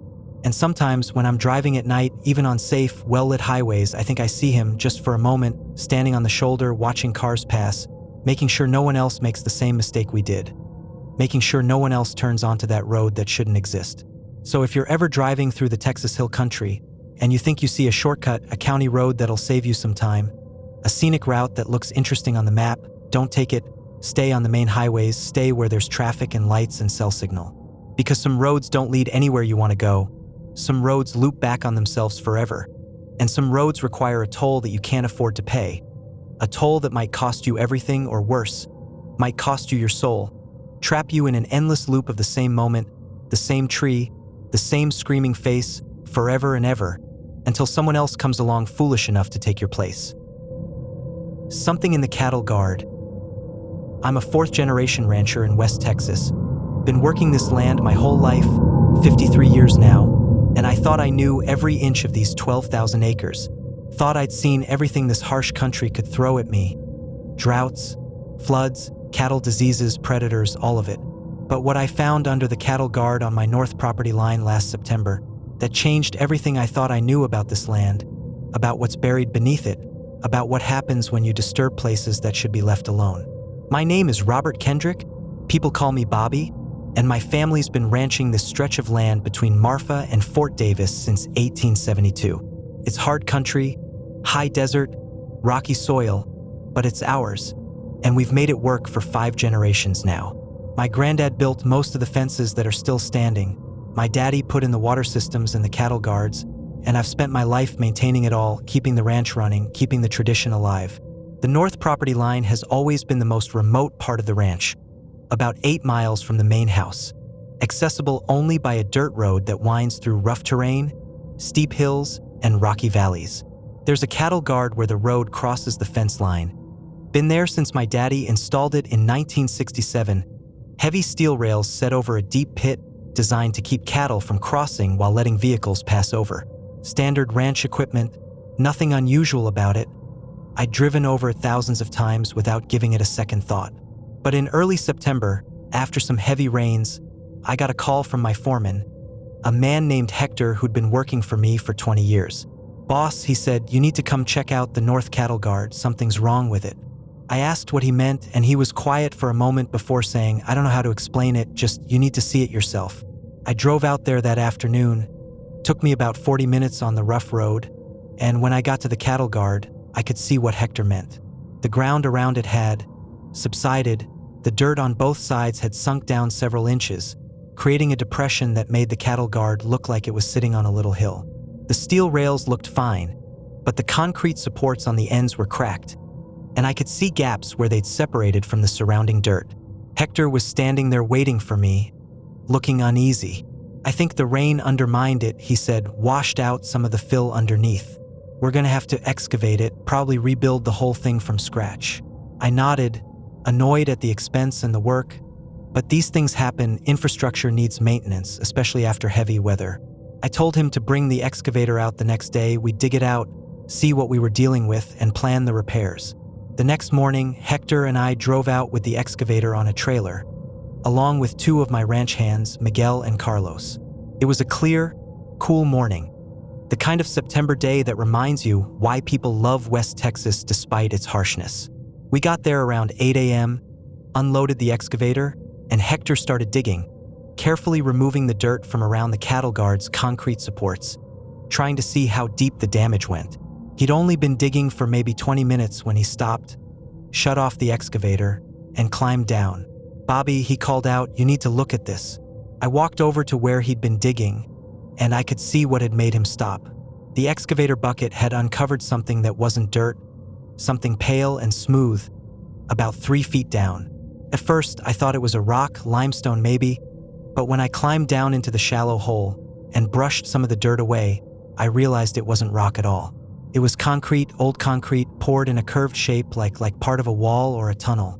There was no reason for concrete to be there. The cattle guard had been built on bare ground according to my daddy's records. There'd been nothing underneath it. I had Hector dig more carefully around it, expanding the hole, trying to see what we were dealing with, and the more we uncovered, the stranger it got. It was definitely a structure of some kind, a concrete wall curving underground, maybe 8 feet wide, disappearing into the earth in both directions. The concrete was old. I could tell that much, weathered and stained, with rebar visible in places where it had cracked. There was writing on it too, faded and hard to read, but definitely writing, stenciled letters that said something like Building 7 East Wing. I stood there staring at it, trying to make sense of what I was seeing. There'd never been any buildings out here, not in my lifetime, not in my daddy's lifetime. This had been empty rangeland as far back as our family records went.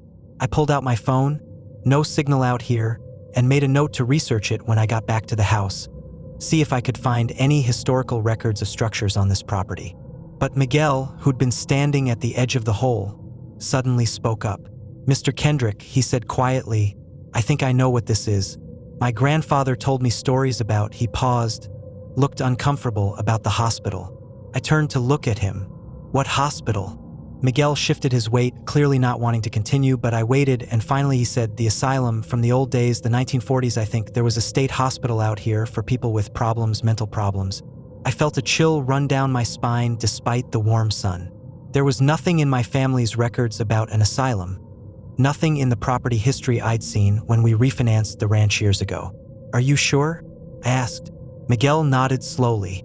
My grandfather worked construction out here when he was young. He said there were rumors about that place, bad things that happened there, experimental treatments, people dying, and when it closed, they didn't demolish it, they just buried it. Buried it? I repeated, incredulous.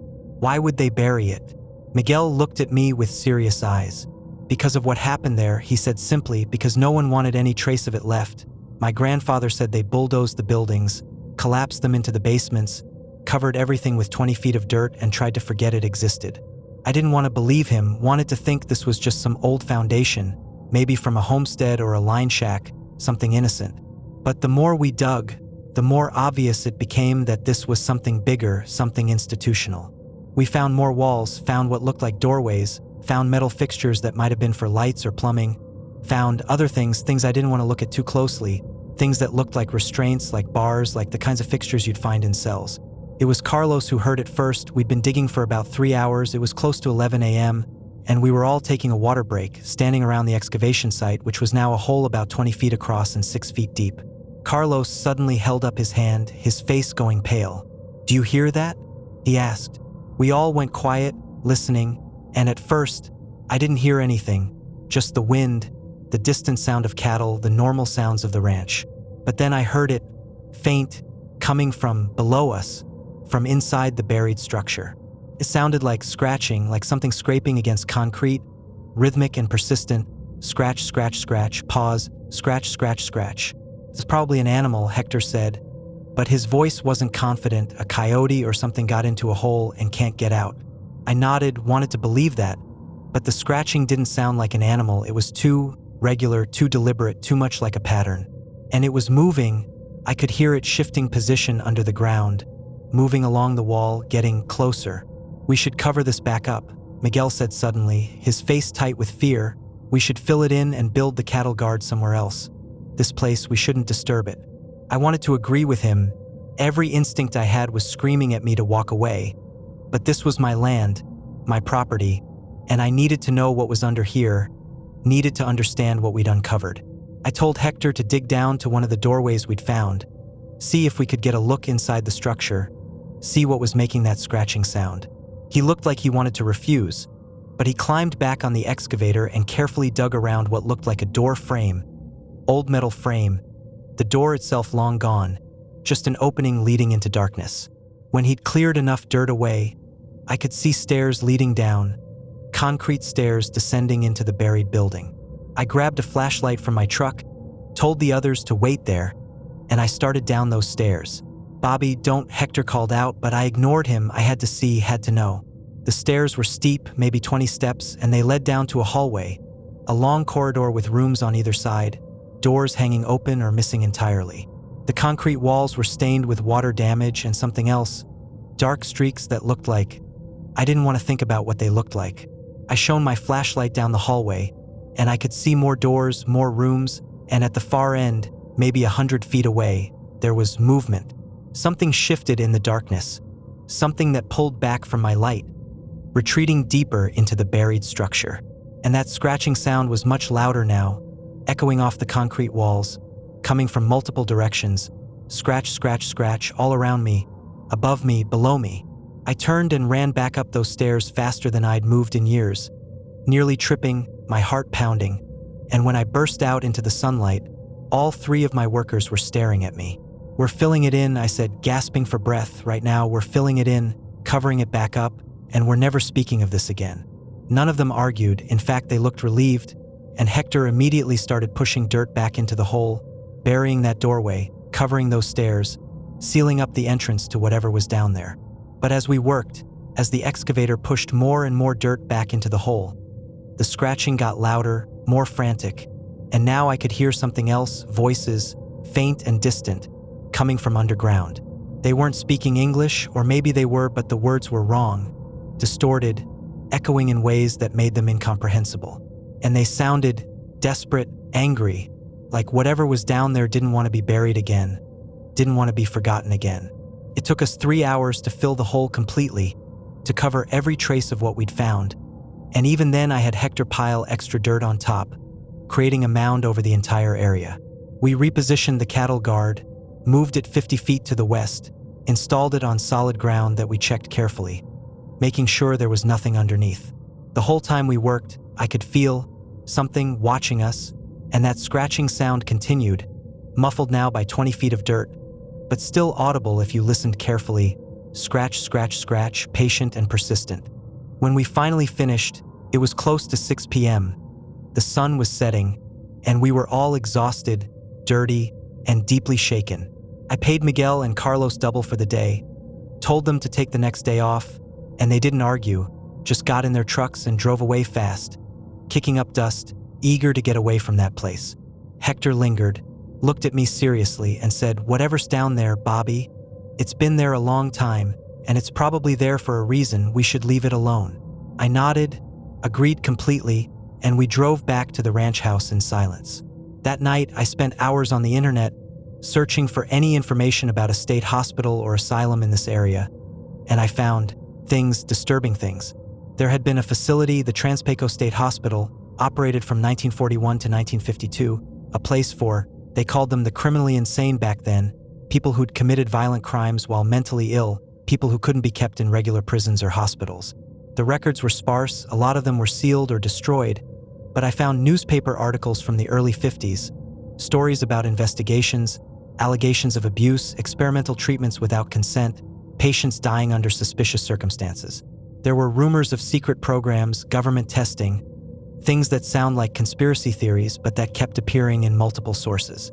And then in 1952, the facility was abruptly closed, no explanation given, and the land was sold off to, I checked the records, to my grandfather. He'd bought this property in 1953.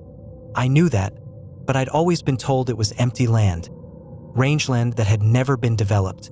Now I understood why it had been so cheap, why my grandfather had been able to afford 12,000 acres when he'd been struggling financially. He'd bought cursed land, land where terrible things had happened, land where the state had buried the evidence of their crimes and tried to forget. I called my uncle that night, my daddy's brother, the only person left alive who might remember those years. He was 86, living in a retirement home in El Paso, and when I asked him about the hospital, about what my grandfather had known, there was a long silence. "Your granddad knew," he finally said, his voice quiet and sad. "Knew what had been there, knew what they'd buried. The state made him sign papers, made him promise never to speak of it, never to dig, never to disturb what was under the ground. Why didn't he tell us?" I asked, "Would you want to know?" My uncle replied, "Would you want to spend your life knowing what was buried under your land, knowing that every time you drove across that property, you were driving over what happened there? Your granddad thought it was better to forget, to let the past stay buried, and for 50 years it worked. But I couldn't forget, not after what I'd seen, what I'd heard. I spent the next week having nightmares, dreaming of those hallways, those rooms, those dark streaks on the walls, dreaming of hands reaching up from under the ground, pale hands with broken nails from scratching at concrete for 70 years, dreaming of faces pressed against glass, mouths open in silent screams, eyes that had seen things no one should see. And the scratching, I could still hear it. Sometimes at night when everything was quiet, I'd hear it, faint but distinct, scratch, scratch, scratch, coming from the north, from that buried place where something was trapped, something that had been waiting since 1952, waiting for someone to uncover it, to let it out. I couldn't leave it like that, couldn't just forget and move on, so I hired a company, a specialty contractor from Midland who did environmental remediation, hazardous site cleanup, and I told them I had an old structure on my property that needed to be properly sealed. They came out, did ground-penetrating radar scans, and confirmed what I'd suspected. There was a massive structure under there, at least 3 buildings, all collapsed and buried, spreading out over nearly 2 acres. The foreman, a professional guy who'd seen everything, looked at the scan results and got very quiet. "Mr. Kendrick," he said carefully, "I need to ask you something, and I need you to be honest. Do you know what this site was?" I told him what I'd learned, about the hospital, about what had happened there, and he nodded slowly. "We can seal it properly," he said. "Inject concrete grout into all the voids, make sure nothing can get out, but I have to tell you, sites like this, places where trauma occurred, where people suffered and died, they're complicated." "What do you mean complicated?" I asked. He looked uncomfortable, professional skepticism warring with something else. Something he didn't want to acknowledge. "I mean that we've worked on sites like this before," he said. "Old institutions, places that were shut down for bad reasons, and sometimes the normal rules don't apply, sometimes concrete doesn't hold the way it should. Sometimes seals break for no reason, sometimes." He trailed off, shook his head. "Just don't be surprised if this takes more than one attempt." They spent 2 weeks working on it, drilling injection wells, pumping thousands of gallons of concrete grout into the ground, filling every void, every room, every hallway of that buried hospital. And every day they worked, they'd tell me about strange things, equipment malfunctions, tools going missing and turning up in impossible places, sounds coming from under the ground, feelings of being watched. One worker quit after 3 days, said he couldn't handle it, said he'd seen something moving in the dirt, something that wasn't human. Finally, they finished, declared the site properly sealed, gave me certificates and documentation that it had been done to EPA standards, and left. The foreman pulled me aside before he drove away, handed me his card, and said, "If you have any problems, any signs that the seal isn't holding, call me immediately. Don't try to handle it yourself, and whatever you do, don't dig there again. Ever." That was 4 months ago, and so far, the seal has held, the ground hasn't subsided. There have been no signs of structural failure. But I still hear it sometimes, especially on quiet nights, especially when the wind is still, that scratching sound, faint and distant, scratch, scratch, scratch, patient and persistent. Something down there that's still trying to get out, still trying to escape the tomb it was sealed in 70 years ago. I don't go to the north property line anymore.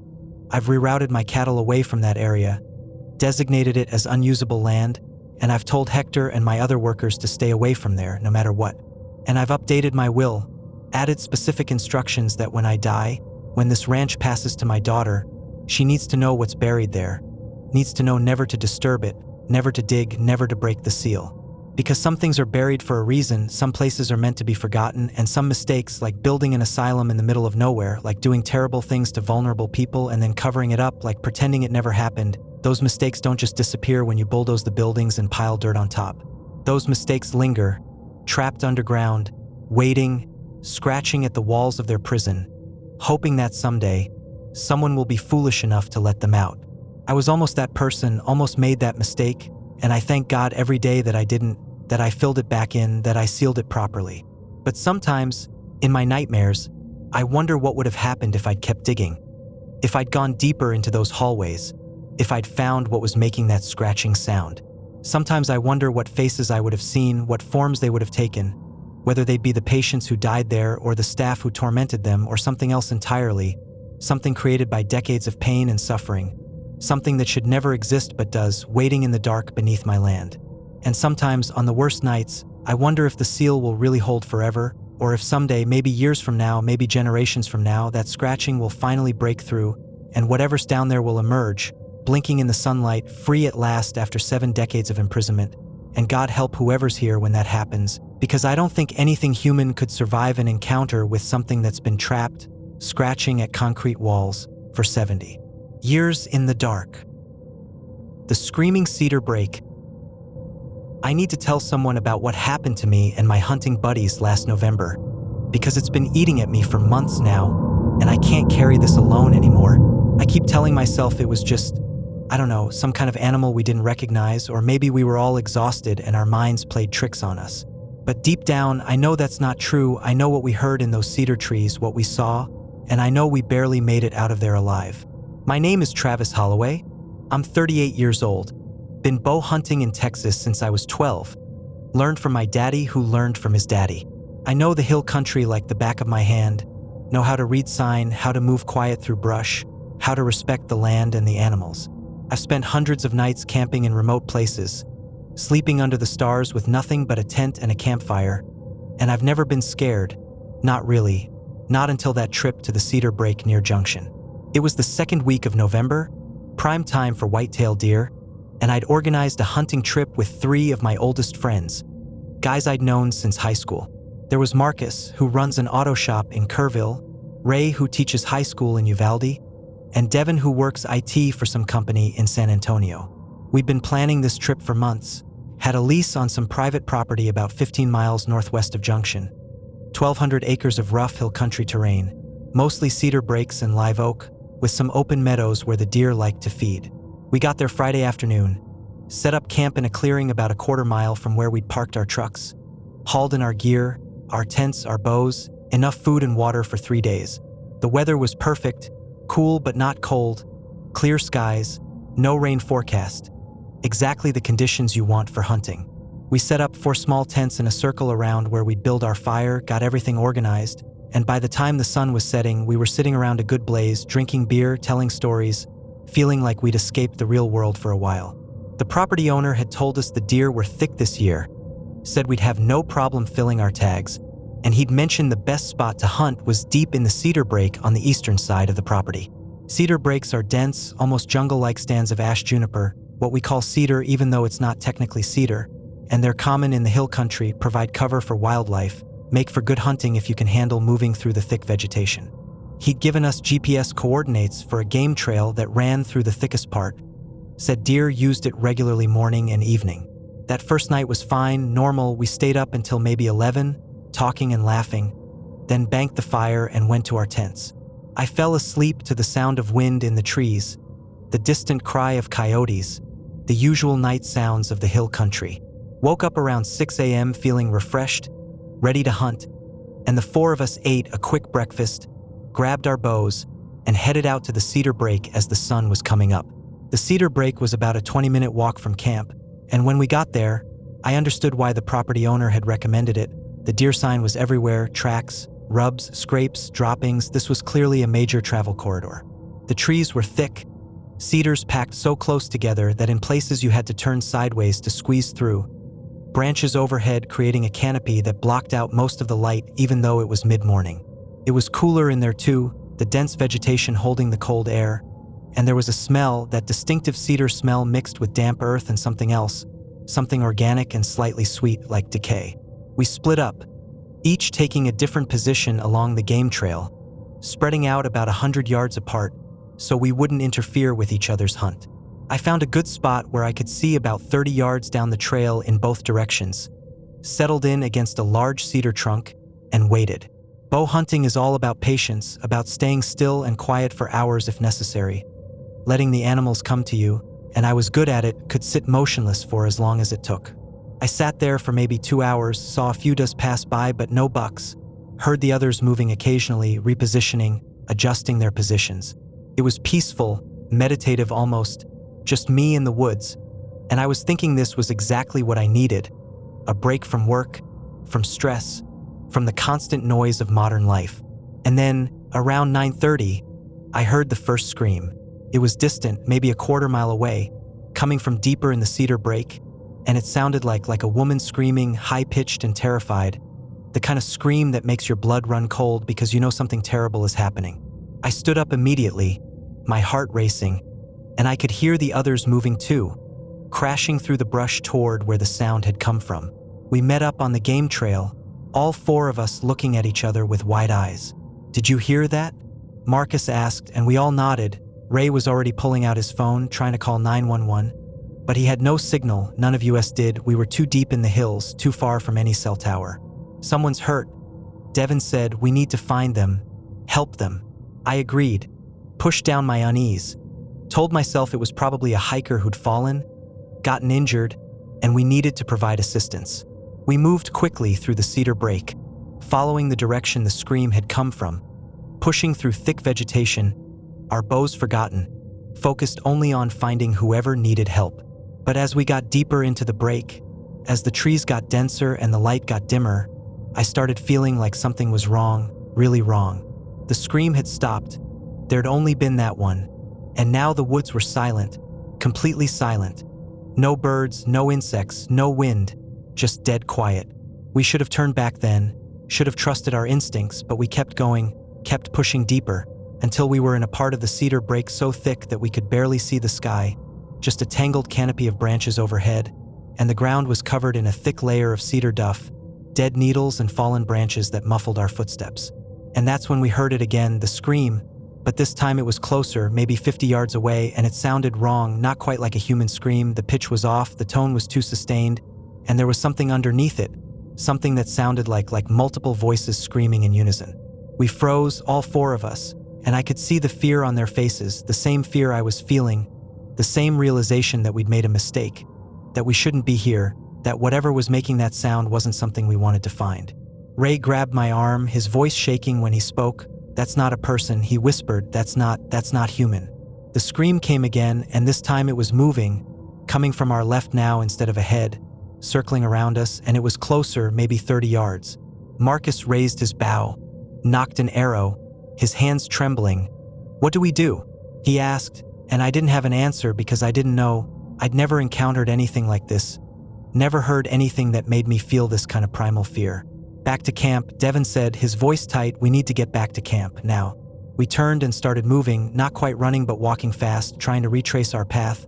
But the cedar brake all looked the same, one dense thicket after another, and I wasn't sure we were going the right direction. The screaming followed us, staying at a constant distance, maybe 20 or 30 yards away, moving through the trees parallel to our path. And now I could hear something else. Footsteps, heavy footsteps, multiple sources, pacing us, keeping us surrounded. Ray stumbled, caught himself on a cedar trunk, and when we stopped to help him, I looked back the way we'd come, and I saw something. It was hard to make out through the dense branches, but there was a shape moving between the trees, tall, too tall, at least 7 or 8 feet, and it was moving wrong, its limbs bending at angles that didn't make sense, and was it in the trees? I couldn't tell if it was walking on the ground or moving through the branches, but it was definitely following us, tracking us. "Run," I said, and we ran, crashed through the cedar brake, branches whipping our faces, our gear catching on vegetation, just trying to put distance between us and that thing. And the screaming was everywhere now, coming from ahead of us, behind us, above us, that high-pitched wail that seemed to vibrate in my chest, that made my teeth ache, and underneath it, I could hear words, not English, not any language I recognized, but definitely words, chanted in rhythm with the screaming. We burst out of the thickest part of the brake into a slightly more open area, and I could see better now, could see that there were multiple shapes in the trees around us, at least 4 or 5, all tall and wrong and moving with that disturbing fluidity. Marcus stopped, turned, raised his bow and drew back, aimed at the closest shape. "Don't," I shouted, "we don't know what they are, don't provoke them." But he released the arrow anyway, and I watched it fly straight toward the shape, and it passed right through, like the thing wasn't solid, like it was made of shadow or mist, and the arrow buried itself in a cedar trunk behind where the shape had been. The screaming intensified, became deafening, and all the shapes started moving toward us, fast, gliding through the trees, and I could see them better now, could see that they had faces or something like faces, hollow eyes and gaping mouths, and their limbs were too long and too many, arms that branched like tree limbs, fingers that split into smaller fingers, and they were reaching for us, those impossible hands stretching out, getting closer. We ran again, pure panic now, no thought of direction or path, just running, and I could feel them behind us, could feel cold air on the back of my neck, could hear breathing, wet and ragged, could hear that screaming that wasn't quite screaming, and Devin was shouting something, praying maybe, and Ray was crying, and Marcus was just making this sound, this whimpering sound that I'd never heard a grown man make. And then the trees around us, they started shaking, all of them.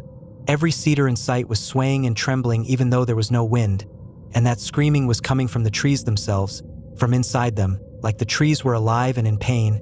And I understood suddenly that this place, this cedar brake, wasn't just home to those things, it was those things, or they were part of it, or I don't know. I couldn't process what I was seeing, what I was understanding. I saw light ahead, a break in the trees, and I ran toward it, the others right behind me, and we burst out of the cedar brake into an open meadow. And the moment we crossed that threshold, the screaming stopped, just stopped, complete silence. We kept running across the meadow, didn't stop until we were at least 100 yards from the tree line, and then we collapsed, gasping for breath, shaking, looking back at the cedar brake. The trees at the edge were still swaying slightly, and I could see shapes moving in the darkness under the canopy, tall and wrong and watching us, but they weren't coming out, weren't following us into the open.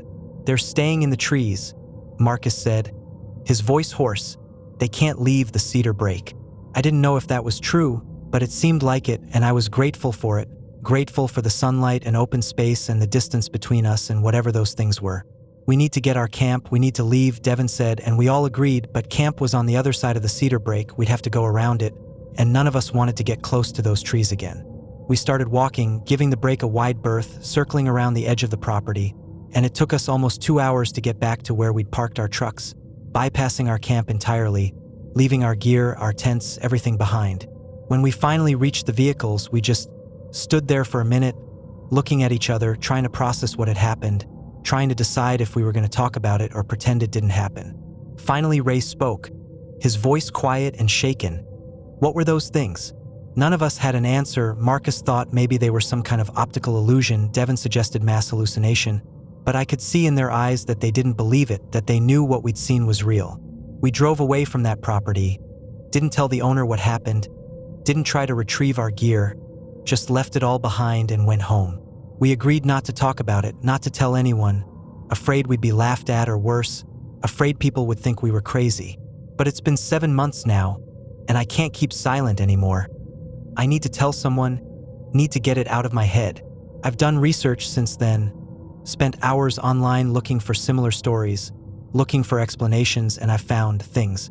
There are old legends about the Cedar breaks, Native American stories about places in the hill country where the trees are different, where spirits live, where humans shouldn't go. There are accounts from early settlers who reported strange screaming sounds coming from dense cedar thickets, reports of people who went into cedar breaks and never came out, or came out changed, traumatized, unable to explain what happened to them. And I found references to something the Comanche called, I can't pronounce it properly, but it roughly translates to tree walkers or forest voices, entities that lived in the densest parts of the cedar forests, that could move through trees like they were water, that would lure people deep into the woods with sounds of distress, and then the stories get vague, but they all end the same way, with warnings never to follow screaming sounds in the cedar breaks, never to go into the thickest parts alone, never to hunt or camp in places where the trees grow so dense that sunlight can't reach the ground. I haven't been hunting since that trip, can't bring myself to go back into the woods, can't stand the sight of cedar trees. Even the ones in people's yards in town make me uneasy. Marcus sold all his hunting equipment, took up golf instead. Ray moved to Houston, said he needed to be in a city, somewhere with concrete and crowds and no trees. Devin had the worst of it. He started having nightmares, bad ones, and last I heard he was in therapy, on medication for anxiety and PTSD.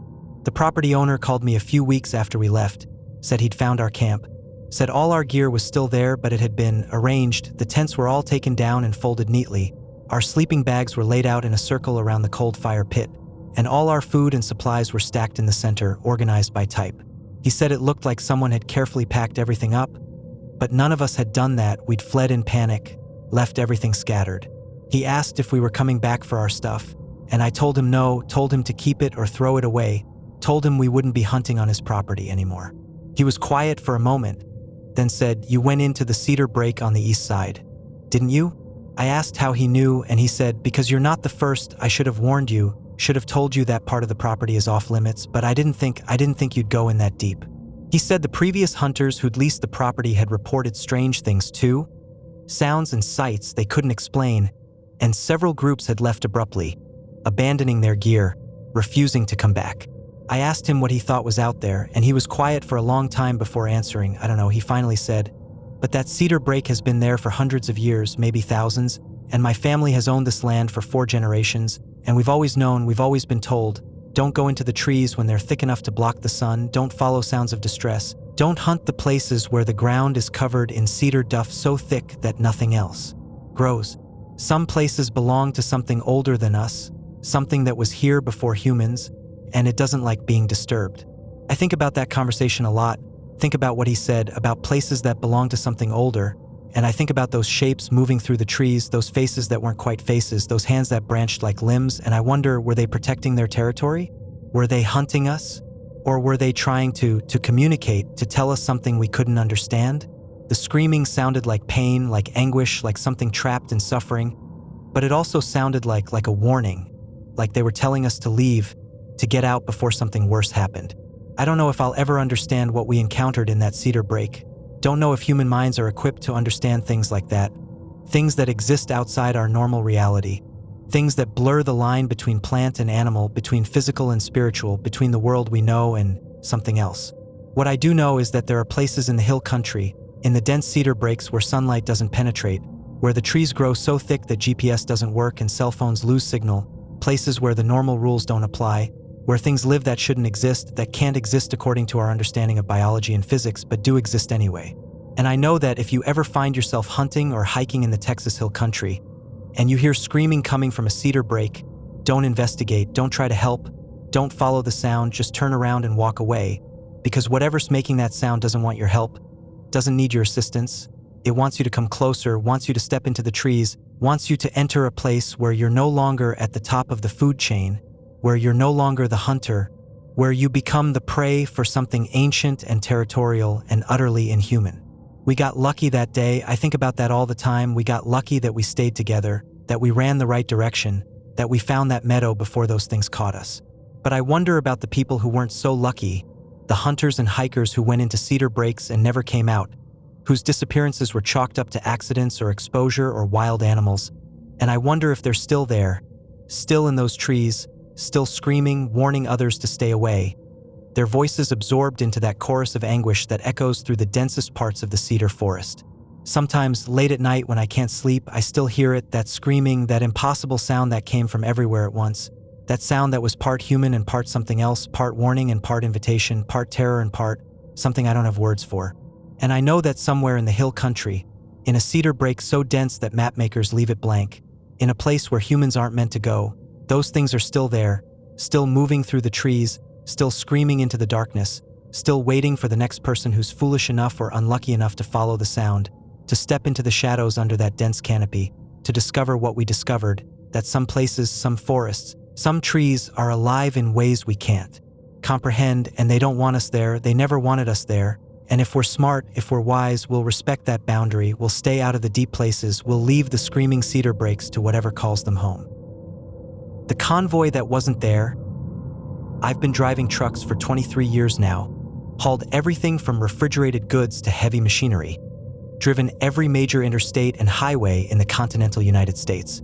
I've seen a lot of strange things on the road, especially at night. You do in this job, you spend enough hours alone in the dark and you start seeing things that make you question what's real. But what happened to me on I-10 near Van Horn in January of this year, that wasn't fatigue, wasn't my mind playing tricks, that was something else entirely. Something that's made me rethink everything I thought I knew about the roads I travel. My name is Kenneth Morrison, Kenny to most people. I'm 46 years old, and I drive for a freight company based out of Phoenix. I do regular runs from Arizona to Texas and back, usually hauling electronics or auto parts, decent pay, decent routes, and I'd never had any real problems until that night. I left El Paso around midnight, heading east on I-10 toward San Antonio, full load of electronics destined for a distribution center there. Standard run I'd done probably 100 times before. The weather was clear, cold but not freezing, maybe 40 degrees, and traffic was light, which is normal for that time of night on that stretch of highway. I-10 between El Paso and Van Horn is lonely, mostly empty desert, not many exits, not many places to stop, just long stretches of road with nothing but darkness on both sides.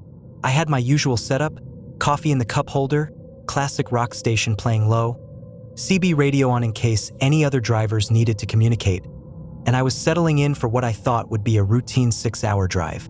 I'd been on the road maybe 45 minutes, was probably 10 miles past the Van Horn exit, when I first saw them in my mirrors, headlights, multiple sets coming up behind me. Not unusual, convoys aren't uncommon out here. Companies sometimes send multiple trucks together for efficiency or safety. But as they got closer, I noticed something odd. The headlights were different, yellowish, dimmer than modern headlights, and they were spaced weird, closer together than they should be. I watched them approach in my side mirror, and when they got close enough, I could make out the vehicles. They were military trucks, old ones, the kind you see in movies about World War II or Korea. Big deuce-and-a-halfs with canvas covers over the beds, heavy and boxy and painted in that flat olive drab. There were 6 of them, moving in a tight formation, maybe 30 feet apart, all traveling at exactly the same speed, which I estimated was about 65 miles per hour. I'd seen military convoys before. They used the interstates sometimes for training or transport, but these trucks looked wrong, too old to be in active service, too pristine to be museum pieces being transported. And there was something about the way they moved, too precise, too synchronized, like they were connected by invisible wires, all maintaining exact distances and speeds. The lead truck pulled into the passing lane and started to overtake me, and I got a better look at it as it came alongside. The paint was faded but not rusted, the canvas cover was intact but weathered, and through the gap at the back I could see shapes, people sitting in the bed, soldiers maybe, wearing uniforms that looked old-fashioned, not modern military gear. I couldn't see faces, just silhouettes, but there were at least a dozen people back there, sitting perfectly still, not talking or moving, just sitting. I grabbed my CB radio, keyed the mic and called out, trying to reach the convoy driver. Breaker, breaker, military convoy passing me eastbound on I-10, you got your ears on? Static. I tried again, adjusted the channel, repeated the call. Still nothing but static.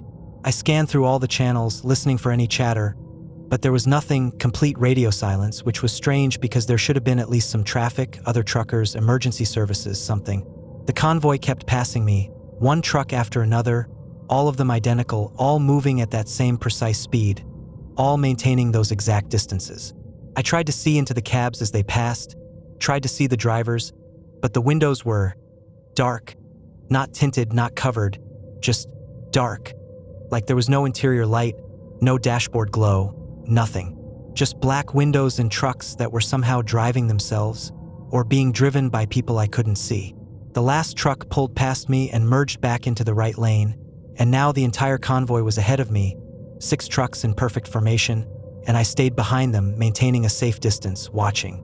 My speedometer showed I was doing 65, same as them, and we drove like that for maybe 5 minutes, me following the strange convoy, trying to figure out what I was seeing, trying to come up with a rational explanation.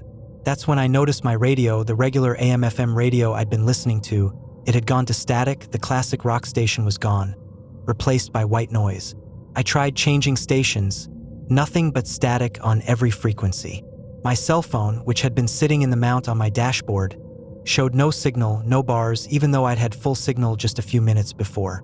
And the GPS, the screen was flickering, showing my location, then going blank, then showing me in the wrong place, then going blank again.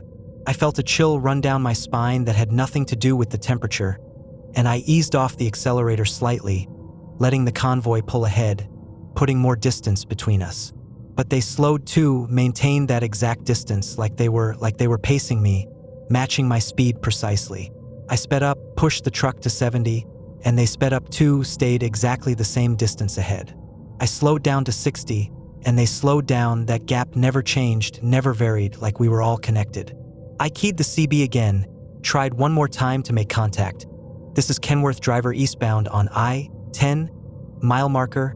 I checked, mile marker 138. Does anyone copy? Please respond. The static on the CB changed, deepened, and underneath it I could hear something, voices maybe, or something like voices speaking in rhythm, chanting, but I couldn't make out words, couldn't identify the language. It was just sound, organized sound, and it made my skin crawl.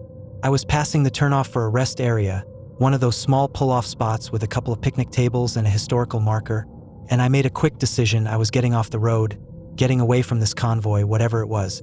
I signaled, slowed down, and took the exit, pulled into the rest area and stopped, put the truck in park and just sat there, breathing hard, watching the highway. The convoy had continued on without me. I could see their taillights in the distance, 6 sets of red lights in perfect formation, getting smaller as they moved east.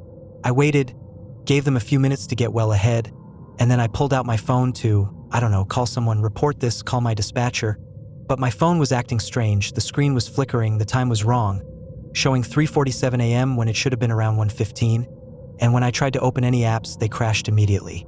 I got out of the truck, needed fresh air, needed to clear my head, and I walked over to the historical marker, one of those brown signs with text describing some aspect of local history. I shone my flashlight on it, and my blood went cold. The marker was about a military convoy, about an incident that had occurred on the stretch of I-10, and I read it twice, 3 times, making sure I was understanding it correctly.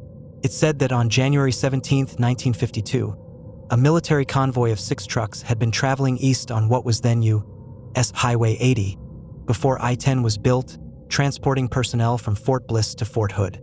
Somewhere near this location, the convoy had vanished. All 6 trucks, all 73 personnel aboard, simply disappeared. No wreckage was ever found. No bodies, no evidence of what happened. The investigation concluded that the convoy had somehow driven off the road in the dark, possibly into a ravine or wash that had since been filled in. but no one knew for sure. The incident was classified for years, finally declassified in the 1980s, and this marker was erected in memory of the lost soldiers. I checked the date on the marker, checked when the incident had occurred, and my hands started shaking. January 17th, 1952, and I pulled out my phone, checked the date, it was January 17th, today was January 17th, exactly 73 years to the day since that convoy vanished. I heard engines then, the sound of trucks approaching from the west, and I looked up at the highway, and there they were, the convoy, 6 trucks in perfect formation, coming back, heading west now instead of east, like they turned around, like they were looking for me. I ran back to my truck, climbed in, started the engine, and pulled out of the rest area, heading east, accelerating hard, pushing the truck up to 75, 80, faster than I should have been going, but I didn't care. I needed to get away from them, needed to put distance between us. I kept checking my mirrors, watching for those yellowish headlights, and for a few minutes I didn't see anything, thought maybe I'd lost them. But then they appeared again, behind me, all 6 of them, and they were gaining on me, moving faster than they had been, faster than those old trucks should have been able to go. I pushed the accelerator down further, 85, 90, and I knew this was dangerous, knew I could lose control, but the fear was overwhelming, primal, every instinct screaming at me to run. The lead truck was right behind me now, maybe 20 feet from my rear bumper, and I could see it clearly in my mirror, could see the canvas top, could see shapes moving in the back, could see hands reaching out through the gap, pale hands, dozens of them reaching toward my truck. And the driver's window, it wasn't dark anymore. There was a face there, pressed against the glass, and it was wrong. The features were too sharp, too angular, the eyes were too large, and the mouth was open, and I could see it was saying something, the lips moving, forming words I couldn't hear. I tried to merge left to get into the passing lane, but there was another truck there, one of the convoy trucks that had somehow gotten alongside me without me seeing it, and there was another one on my right, boxing me in, and behind me the other 3 surrounding me, trapping me, and I realized they weren't trying to pass me anymore. They were trying to make me part of the convoy, make me join them. The CB radio crackled to life, and a voice came through, clear and loud despite the static, male voice, flat and emotionless. "Join us, brother. Join the convoy. We've been waiting. We've been looking. We need a full complement. We need all our vehicles. Join us and drive forever. Join us and never stop." Other voices joined in, dozens of voices, all saying the same thing, overlapping, echoing. I saw a highway exit coming up, one of those emergency vehicle turnarounds that law enforcement uses, and I made a desperate decision. I yanked the steering wheel right, cut across the shoulder, and crashed through the cable barrier, my truck tilting, the load shifting, and I thought I was going to roll, but somehow I stayed upright, came to a stop in the median facing west, in the opposite direction from where I'd been going.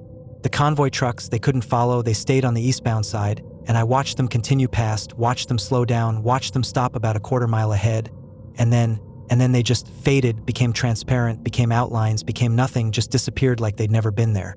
And with them went the static on the radio, went the interference on my phone, went that overwhelming sense of dread and wrongness that had been crushing my chest. I sat there in the median for 20 minutes, shaking, trying to process what had happened, trying to convince myself it had been real. A highway patrol car pulled up. An officer got out and came to my window, asked if I was okay, asked what happened. I told him I'd swerved to avoid an animal, that I'd panicked and lost control, and he looked at me skeptically but didn't challenge the story.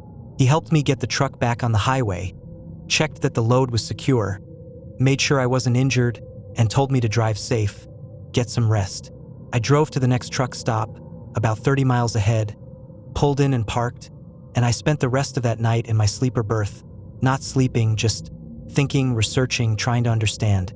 I found the story about the 1952 convoy online, found news articles from the time, found declassified military reports, and it was all true. 6 trucks, 73 personnel, vanished without a trace on January 17th, never found, never explained.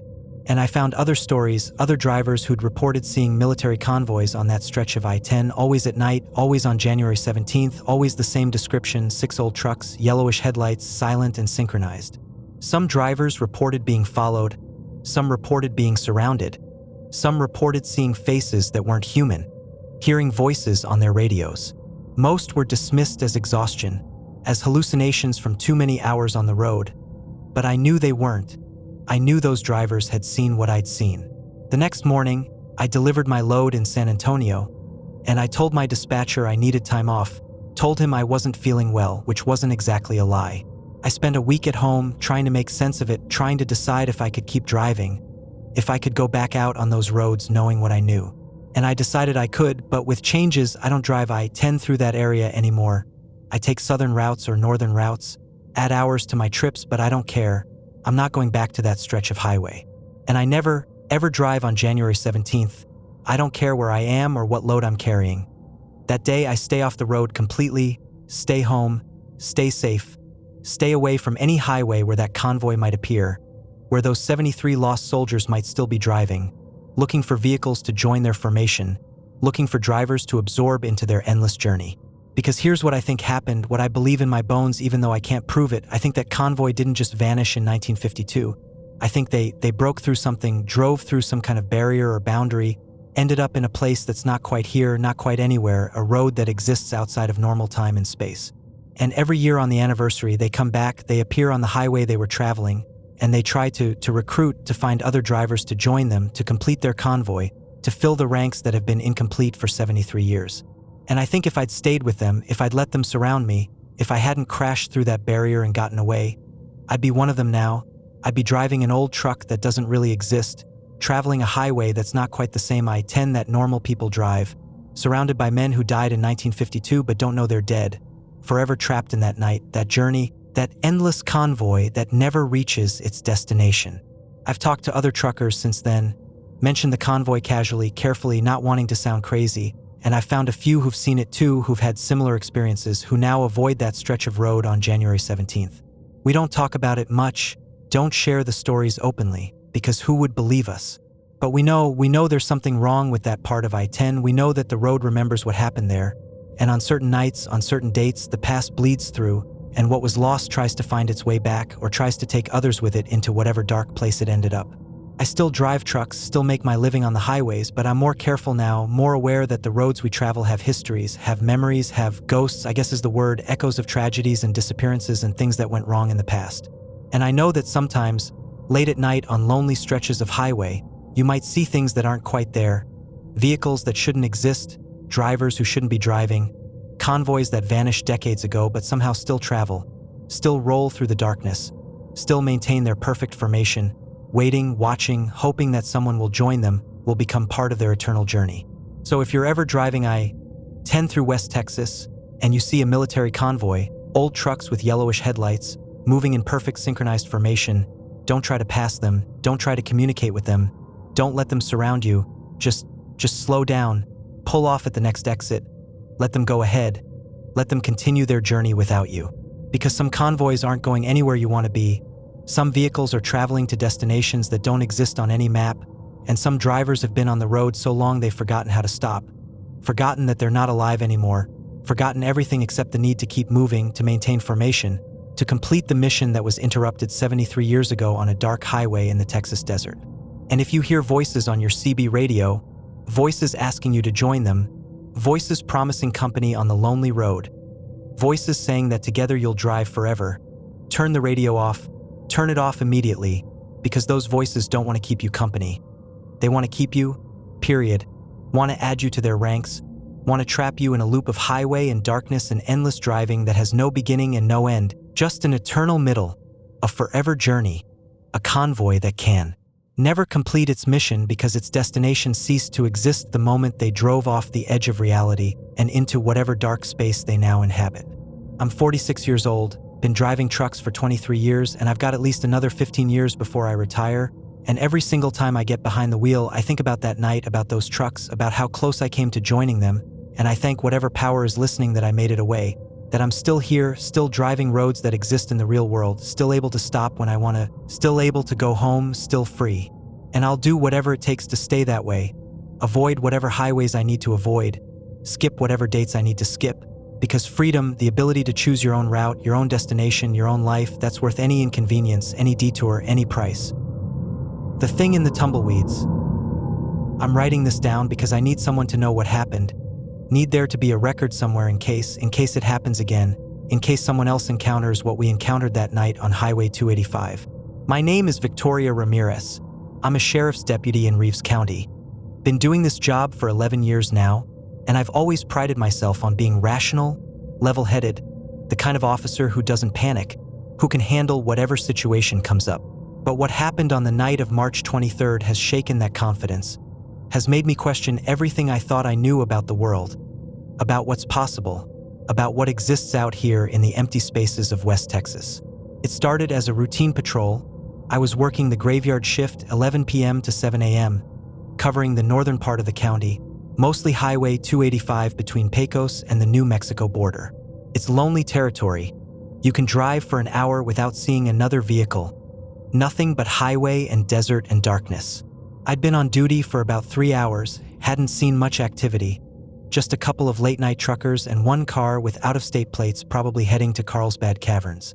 Around 2:15 a.m., I was about 30 miles north of Pecos when I noticed the tumbleweeds. Now tumbleweeds are normal out here, especially in March when the spring winds pick up. You see them rolling across the highway all the time. But there were a lot of them that night, more than usual, and they were all moving in the same direction, from west to east, rolling across both lanes in groups of 5 or 6 at a time. And there was something about the pattern that caught my attention, something too regular, too organized.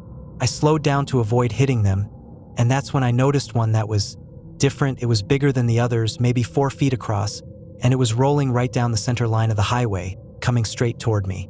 I expected it to veer off to one side when it got close to my cruiser. They usually do. The air pressure from the vehicle pushes them away. But this one didn't. It stayed right in the center of my lane, rolling steadily toward me, and I had this sudden, irrational feeling that it was aiming for me, targeting me specifically. I stopped the car completely, about 50 yards from the tumbleweed, and just watched it, and the closer it got, the more I could see that something was wrong with it. The shape was off, too dense, too heavy looking, and the color was darker than normal, almost black in places, and there was something glistening on it, something wet that caught the light from my headlights. I put the cruiser in park and turned on my spotlight, aimed it at the tumbleweed, and in the bright light I could see it more clearly, and my stomach dropped. There was definitely something inside it, something tangled in the dried branches, something that looked organic, something that looked like meat, raw and red, mixed with something white and stringy, and I could see shapes in there, hard to make out through all the tangled vegetation, but shapes that looked almost like bones, small bones. The tumbleweed stopped rolling about 20 feet from my cruiser, just stopped, even though the wind was still blowing. I could see other tumbleweeds still crossing the highway in the distance, but this one stayed perfectly still, sitting in the middle of the road, and I sat there in my car trying to decide what to do, trying to come up with a rational explanation for what I was seeing. I grabbed my flashlight, more out of habit than necessity since the spotlight was already illuminating it perfectly, and I got out of the car. Every instinct I had was telling me not to approach it, to get back in the cruiser and drive away. But I'm a deputy. I'm supposed to investigate strange things, supposed to be the rational one who figures out what's actually going on. So I walked toward it slowly, hand resting on my service weapon, even though I had no idea what I would shoot if I needed to. As I got closer, the smell hit me, thick and rotten and wrong, like meat that had been left in the sun for days, mixed with something chemical, something that burned my nose and made my eyes water.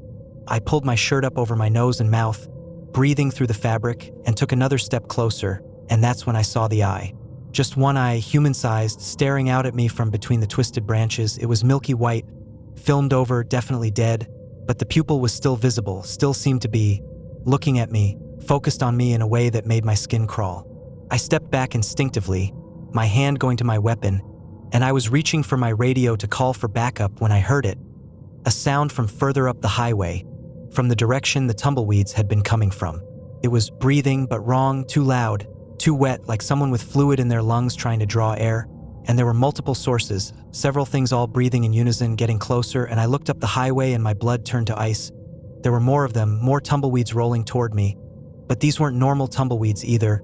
Even from a distance I could see they were all wrong, all dark and lumpy and moving in that same deliberate way, and they were all rolling.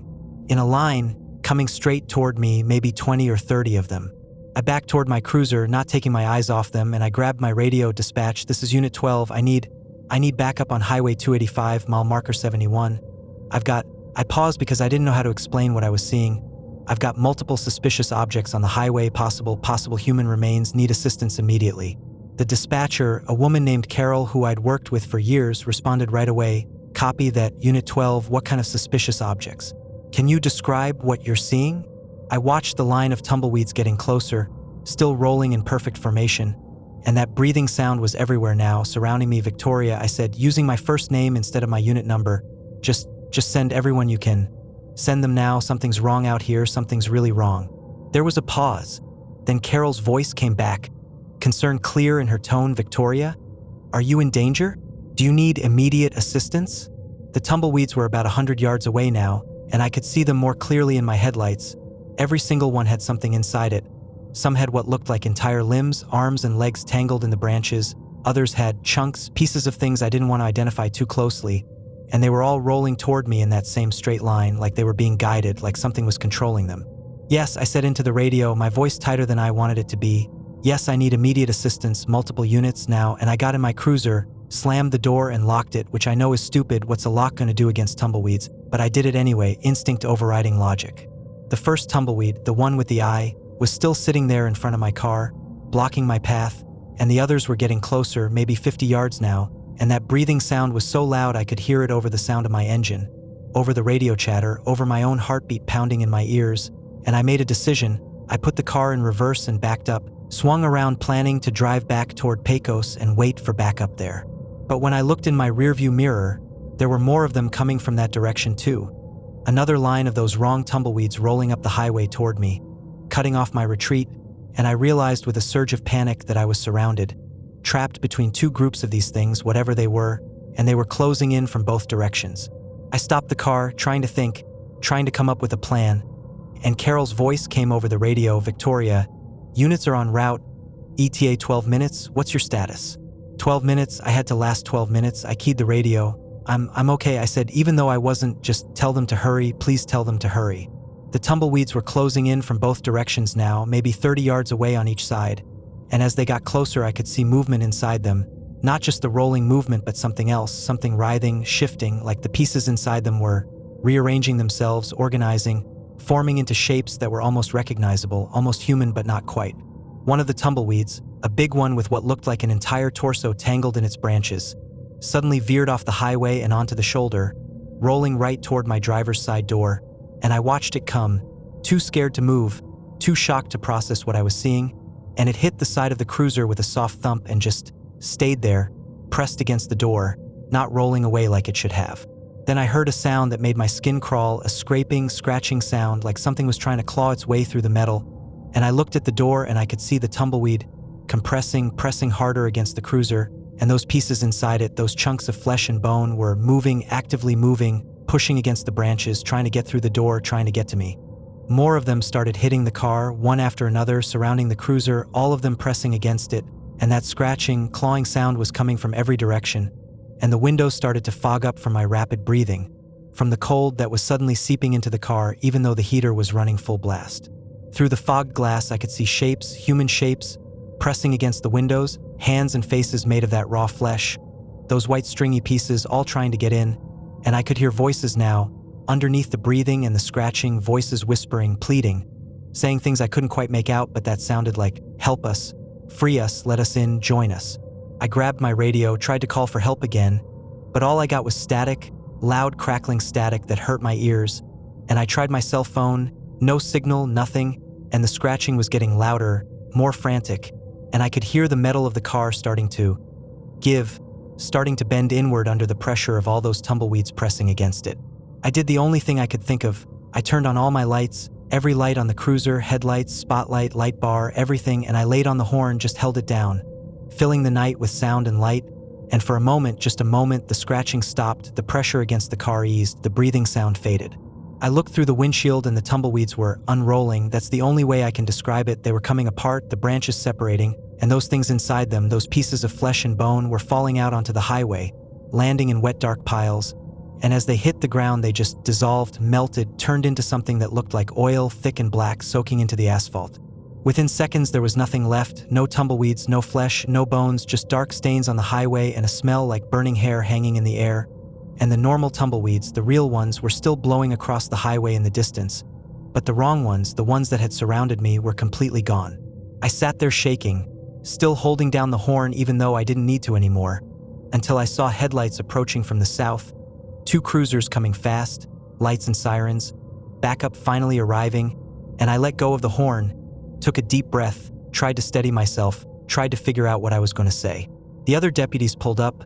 I recognized them, Martinez and Jackson, both good officers, both people I'd worked with for years, and they got out of their cars cautiously, hands on their weapons, looking around, and Martinez came to my window, knocked on it. Victoria, you okay? What happened? I got out of the car on shaky legs and looked around. The highway was empty except for normal tumbleweeds. The smell was gone. There was no evidence of what had just happened. Nothing except I walked around my cruiser and there they were, deep scratches in the paint and metal, dozens of them, like something with claws had tried to tear through the doors. Martinez saw them too, his eyes widening. What the hell did that? And I didn't answer right away. Didn't know how to answer. Didn't know if I should tell the truth or make up something that sounded more believable. And then Jackson's radio crackled. All units, be advised, we're getting multiple calls from deputies across the county. Reports of unusual tumbleweed activity on several highways, officers requesting backup. Martinez and I looked at each other, and he keyed his radio, how many calls? And the dispatcher's voice came back, sounding stressed, 6 so far, all different locations, all reporting the same thing. Tumbleweeds acting strange, moving against the wind, officers requesting immediate assistance. We spent the rest of that night driving around the county with every available unit, responding to calls, checking on other deputies, and every single one of them had a similar story. Tumbleweeds that moved wrong, that had something inside them that seemed to be hunting them, and every single one of us had damage to our vehicles, scratches, dents, marks that couldn't be explained by normal tumbleweeds, by plant material blown by wind. By sunrise it was over, the calls stopped, the strange tumbleweeds were gone, and we were left with a bunch of damaged cruisers and reports that no one wanted to write because how do you document something like that? How do you explain in official language that you were attacked by tumbleweeds? That plant material tried to claw its way into your vehicle, that you saw human remains tangled in dried branches, that the whole thing disappeared when you turned on your lights. The sheriff called us all in that morning, told us to document everything, every detail, and then he locked all the reports in his office and made some calls to other counties, other states, and apparently this had happened before, not often, not regularly, but occasionally every few years, sometimes decades, deputies across the Southwest would report the same thing. Tumbleweeds that weren't tumbleweeds, that had things inside them, that hunted. No one knows what they are, what causes it, where they come from. The theories range from some kind of mass hallucination to contaminated water to other things, things that don't have rational explanations, things that exist in the spaces between what we know and what we can't explain. The sheriff told us to keep quiet about it, told us that talking about it publicly would make us look unstable, would undermine public confidence in law enforcement, so we didn't talk about it, not officially. But I think about it every single day, think about what I saw inside those tumbleweeds, those pieces of flesh and bone, that I staring at me, think about how they moved with purpose, with intent, like they were being controlled by something, guided by something that wanted to what? To capture me? To absorb me? To add me to whatever collection of remains was tangled in their branches? I still patrol Highway 285, still drive past mile marker 71 where it happened, but I don't patrol alone anymore, always request a partner, always make sure I'm in radio contact with dispatch every 15 minutes, and when I see tumbleweeds crossing the highway now, I slow down, I watch them carefully, I look for any sign that they're not just dead plant material pushed by wind, any sign that there's something inside them, something that's waiting for the right moment to activate, to hunt. The other deputies who were out there that night, we have an understanding. We don't talk about it with anyone else, but we check in with each other regularly. Make sure everyone's okay. Make sure no one's seen anything strange, and we've noticed a pattern. It happens in March, always when the spring winds are strongest, always when conditions are right for tumbleweeds to roll across the highways in large numbers. And we're more careful during that month, more vigilant, more aware that there are things out here in the empty places that we don't understand. Martinez transferred to a different county 6 months after it happened, said he couldn't handle the isolation anymore, couldn't handle driving those empty highways knowing what might be out there. And Jackson requested a transfer to dispatch, wanted to work inside where it was safe, where there were walls and lights and other people, and I don't blame them. I've thought about requesting a transfer too, thought about leaving law enforcement entirely. But I'm still here, still doing the job, still patrolling these lonely highways, because someone has to be out here watching. Someone has to know what's possible, what exists in the darkness beyond our headlights, what waits in the tumbleweeds that roll across empty roads in the middle of the night. And I know that one night, maybe next March, maybe the March after that, maybe not for years, those things will come back, those wrong tumbleweeds with things inside them, and some other deputy will be out there alone on an empty highway, and they'll have to face what I faced, and I hope they're ready, I hope they trust their instincts. I hope they turn on all their lights and make all the noise they can, because that's the only thing that saved me. Light and sound breaking whatever spell those things had, disrupting whatever process was happening. I've done research since then, spent hours online looking for similar reports, looking for explanations, and I found things, old stories from Mexico, from Arizona, from New Mexico, stories about tumbleweeds that aren't tumbleweeds, about dried vegetation that can host something, can become vessels for something that wants to move through the world but doesn't have a body of its own. Something that uses whatever material is available, plant matter, bones, flesh, anything it can gather, and hold together. The stories say it's ancient, older than humans, that it was here before we were and will be here after we're gone, that it sleeps most of the time, dormant, waiting, but occasionally it wakes up, usually in spring when the winds are strong, when there's lots of movement, lots of tumbleweeds rolling across the landscape, and it animates them, fills them with pieces of itself, sends them out to hunt, to gather more material, to feed maybe, or to reproduce, or to accomplish some goal that human minds can't comprehend. I don't know if those stories are true, don't know if what we encountered was some kind of entity or phenomenon or something else entirely, something that doesn't fit into any category we have, any framework we use to understand the world. But I know what I saw, I know what tried to get into my cruiser that night, and I know it was real as the scratches on my vehicle, as real as the fear I felt, as real as the 6 other deputies who experienced the same thing. And I know that it's still out there, dormant now maybe, sleeping, waiting for the right conditions, waiting for March winds and dark highways and isolated deputies driving alone through empty country, waiting for another chance to do whatever it is it does, to hunt, to gather, to feed. And when that time comes again, when those wrong tumbleweeds start rolling across Highway 285, I'll be ready, or at least as ready as anyone can be for something like that. I'll have my lights, I'll have my horn, I'll have my radio and my backup and my awareness that the world is stranger than we want to believe, that there are things out here that don't follow the rules, that don't make sense, that exist in spite of our certainty that they can't, that shouldn't, and I'll remember that night, that fear, that feeling of being hunted by something that wore the shape of tumbleweeds but was something else entirely, something hungry, something patient, something that's been here longer than we have and will probably be here long after we're gone, rolling across empty highways, gathering, waiting, hunting. Something followed us home. I'm going to tell you about the worst mistake my family ever made, about the night we took a shortcut through the Texas Hill Country and brought something back with us, something that's still here, still in our house, still watching us from places we can't quite see. My name is Michael Brennan. I'm 42 years old. I live in a suburb of Austin with my wife Jennifer and our 2 daughters, Emma, who's 14, and Sophie, who's 11. We're a normal family, or we were, until last April when we drove home from Fredericksburg and something followed us. Something that won't leave, something that's become part of our lives whether we want it to be or not. It started as a simple weekend trip. Jennifer's parents had rented a house in Fredericksburg for a family reunion. Just a casual thing, barbecue and swimming and catching up with relatives we hadn't seen in a while. We drove down Friday afternoon, spent Saturday with the family, and Sunday morning we packed up to head home. The drive should have been simple, about an hour and a half on Highway 290. But there was an accident that had the highway backed up for miles, completely stopped, and we were sitting in traffic with 2 increasingly cranky kids in the back seat. Jennifer pulled up the GPS looking for alternate routes, and she found one, a series of county roads that would take us north through the hill country, add maybe 20 minutes to the trip, but we'd be moving instead of sitting still. I was hesitant. I've never liked backroads, especially ones I don't know. But the kids were getting restless, and Jennifer said it looked like a decent road on the map, paved and everything, so I agreed and we took the exit. The road started out fine, 2 lanes, good pavement, winding through pretty hill country scenery, oak trees and wildflowers and the occasional ranch house. But as we drove further, the road got narrower, the pavement got older and more cracked, and the houses became fewer and further between. The GPS kept showing us on the right path though, showed we'd rejoin 290 in about 30 miles, so I kept driving, following the winding road through increasingly dense forest. That's when Emma spoke up from the back seat. "Dad, that sign was weird." I glanced in the rearview mirror at her. "What sign, honey?" She pointed back the way we'd come. "That one we just passed," it said. She paused, trying to remember. It said turn back or something like that. Jennifer and I looked at each other, and I slowed down, thinking maybe I should turn around. But the road was too narrow, no shoulder, just thick trees on both sides, and I'd have to go further to find a place to turn around. Probably said private road or no trespassing, Jennifer said. But she didn't sound convinced.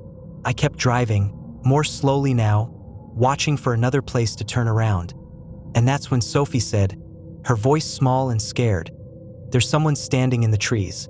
I looked where she was pointing, off to the right side of the road, and I saw something, a figure maybe, standing back in the shadows under the trees, but it was hard to make out, hard to focus on, like my eyes didn't want to see it clearly. "Probably just a tree stump," I said, trying to sound casual, but my hands were tighter on the steering wheel now. The road curved sharply to the left, and when I came around the curve, there was someone standing in the middle of the road, an old woman, wearing a long dark dress, her hair hanging loose and gray around her shoulders. I slammed on the brakes, stopping about 20 feet from her, and we all just stared. She wasn't moving, just standing there in the center of the road, facing our car, and even from that distance I could see her face was wrong somehow, too pale, too still, and her eyes were completely black, no whites, no pupils, just black. Emma made a small sound of fear in the back seat, and Jennifer grabbed my arm. "Michael, drive around her, just go around her." I tried. I pulled to the left to go around her on the shoulder, but she moved, not walked, moved. She was just suddenly standing on that side of the road, blocking us again, and when I tried to go right, she did the same thing, appearing on the right shoulder before I could pass. She was fast, impossibly fast, or she wasn't moving at all, she was just appearing in different places, always blocking our path. "Turn around," Jennifer said, her voice shaking. "Just turn around. Michael, we need to leave." I put the car in reverse and started backing up, my eyes on the old woman, and she just stood there watching us, her head tilting slowly to one side, her mouth opening, and I could hear something, a sound like wind but with words in it, words I couldn't understand but that made my skin crawl. I backed up maybe 100 yards until I found a spot wide enough to turn around, and I did a 3-point turn, my hands shaking, and I started driving back the way we'd come, faster than I should have on that narrow winding road. Jennifer was checking the GPS, trying to find another route, but the screen was glitching, freezing, showing us in different locations, and her phone kept losing signal. We drove for maybe 10 minutes, and I was just starting to feel like we were getting away, getting out of there, when Emma spoke up again, her voice high and tight with fear. "Dad, she's in the back." I looked in the rearview mirror and my heart stopped. The old woman was sitting in the back seat, between Emma and Sophie, just sitting there, perfectly still, her black eyes staring at me in the mirror, her mouth open in that same unsettling way. Jennifer screamed, twisted around in her seat, and the old woman was gone, just gone. The back seat was empty except for our daughters, who were both crying now, pressed against their doors as far from the center of the seat as they could get. "She was there." Emma sobbed. "She was right there. I felt her. She was cold. So cold." I was driving faster now, taking the curves too fast, the car tilting, tires squealing, just trying to get back to the main highway, back to civilization, back to somewhere that felt safe. Sophie was screaming that she could feel someone touching her hair. Emma was saying she could hear breathing right next to her ear, and Jennifer was trying to calm them while obviously terrified herself, her face pale, her hands shaking. And then I saw it ahead of us, the highway, blessed Highway 290, and I'd never been so happy to see 6 lanes of traffic in my life. I didn't even slow down, just pulled right onto the highway, cutting off a truck, horns blaring, and I merged into traffic and drove, put my foot down and drove fast, weaving through cars, putting distance between us and that county road. And after about 10 miles, I finally started to calm down, started to think maybe we were safe, maybe it was over. The girls had stopped crying, were sitting quietly in the back seat, and Jennifer had her phone out. The GPS was working again, showing us exactly where we were, and everything seemed normal, back to normal, like the last 30 minutes had been a bad dream. We drove the rest of the way home in silence, nobody wanting to talk about what had happened, and when we pulled into our driveway, we all just sat there for a moment, grateful to be home, to be safe. That night, Emma came to our bedroom around 2 a.m., said she couldn't sleep, said she felt like someone was watching her from the corner of her room. I went to check, turned on all the lights, looked in the closet, under the bed, found nothing. Told her it was just her imagination, just residual fear from what had happened earlier. She slept on the floor next to our bed that night, and I told myself it was fine, it was understandable. She'd been scared, she just needed comfort. But the next night, Sophie came too, said the same thing, said she felt like someone was in her room, standing by the window watching her. And the night after that, Jennifer woke me up, grabbed my arm hard, and whispered, "Michael, there's someone in the hallway. I can hear them walking." I got up, grabbed the baseball bat I keep by the bed, and went to check. Turned on every light in the house, checked every room, every closet, found nothing, no sign of anyone, no evidence of a break-in. But I felt it too, that sense of being watched, that feeling that we weren't alone in the house, that something was here with us, something we couldn't see but that was definitely present. And it's gotten worse over the months. Objects move when we're not looking. We find doors open that we know we closed. We hear footsteps on the stairs when no one's there. We see shadows moving in our peripheral vision that disappear when we turn to look directly at them. The girls are terrified. Sophie won't sleep in her own room anymore. Emma has started sleeping with her lights on. And Jennifer has started talking about moving, about selling the house, about starting over somewhere else. But I don't think it'll help. I don't think we can move away from this, because whatever followed us home that day, whatever came back with us from that county road, it's not attached to the house, it's attached to us, to our family. I've done research, spent hours online looking for information about that road, about old women in the hill country, about entities that follow people home, and I found stories, lots of stories, about people who took wrong turns on back roads, who encountered things they shouldn't have, who brought something back with them, something that won't leave, that becomes part of their lives, that feeds on their fear, their discomfort, their growing sense of dread. And I found warnings I wish I'd seen before that day, warnings that say if you see signs telling you to turn back, you turn back. If you see figures standing in trees, you don't go further. If you see an old woman with black eyes blocking your path, you don't reverse, you don't try to go around her, you accept what she is, you acknowledge her, you ask permission to pass, and maybe she'll let you go without following you home. The Marfa Lights weren't just lights. West Texas is a land of endless horizons, where the desert stretches for hundreds of miles with nothing but sagebrush and silence. But on certain nights, along Highway 67 near the small town of Marfa, something appears in the darkness that defies explanation. The locals call them the Marfa Lights, mysterious glowing orbs that dance across the desert. Scientists say they're just reflections, atmospheric phenomena, nothing to fear.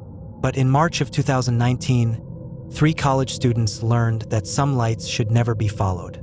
Jake Martinez was a 22-year-old senior at the University of Texas, and this spring break road trip to Big Bend National Park was supposed to be the perfect escape before finals. His girlfriend Maya sat in the passenger seat, scrolling through her phone, while his best friend Connor practically bounced in the back seat with excitement. It was close to 9 p.m., and they still had about 2 hours until they reached their hotel in Alpine. Connor had been talking about the Marfa Lights for the last 50 miles. "Come on, we're literally driving right past the viewing area," he pleaded. "People travel from all over the world to see this." Maya didn't even look up from her phone.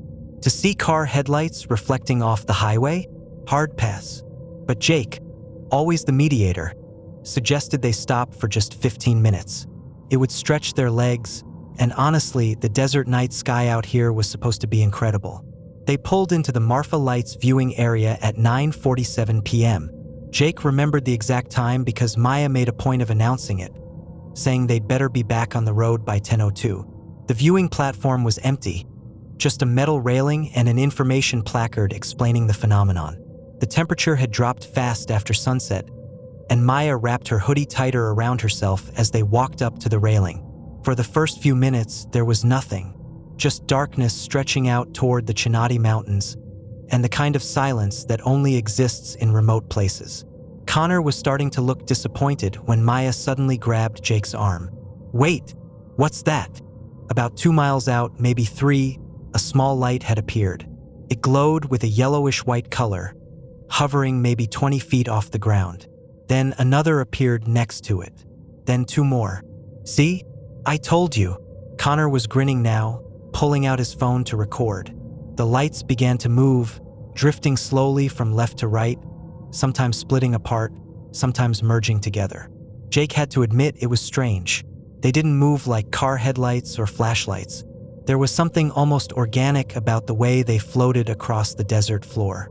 Even Maya seemed intrigued, leaning forward against the railing to get a better look.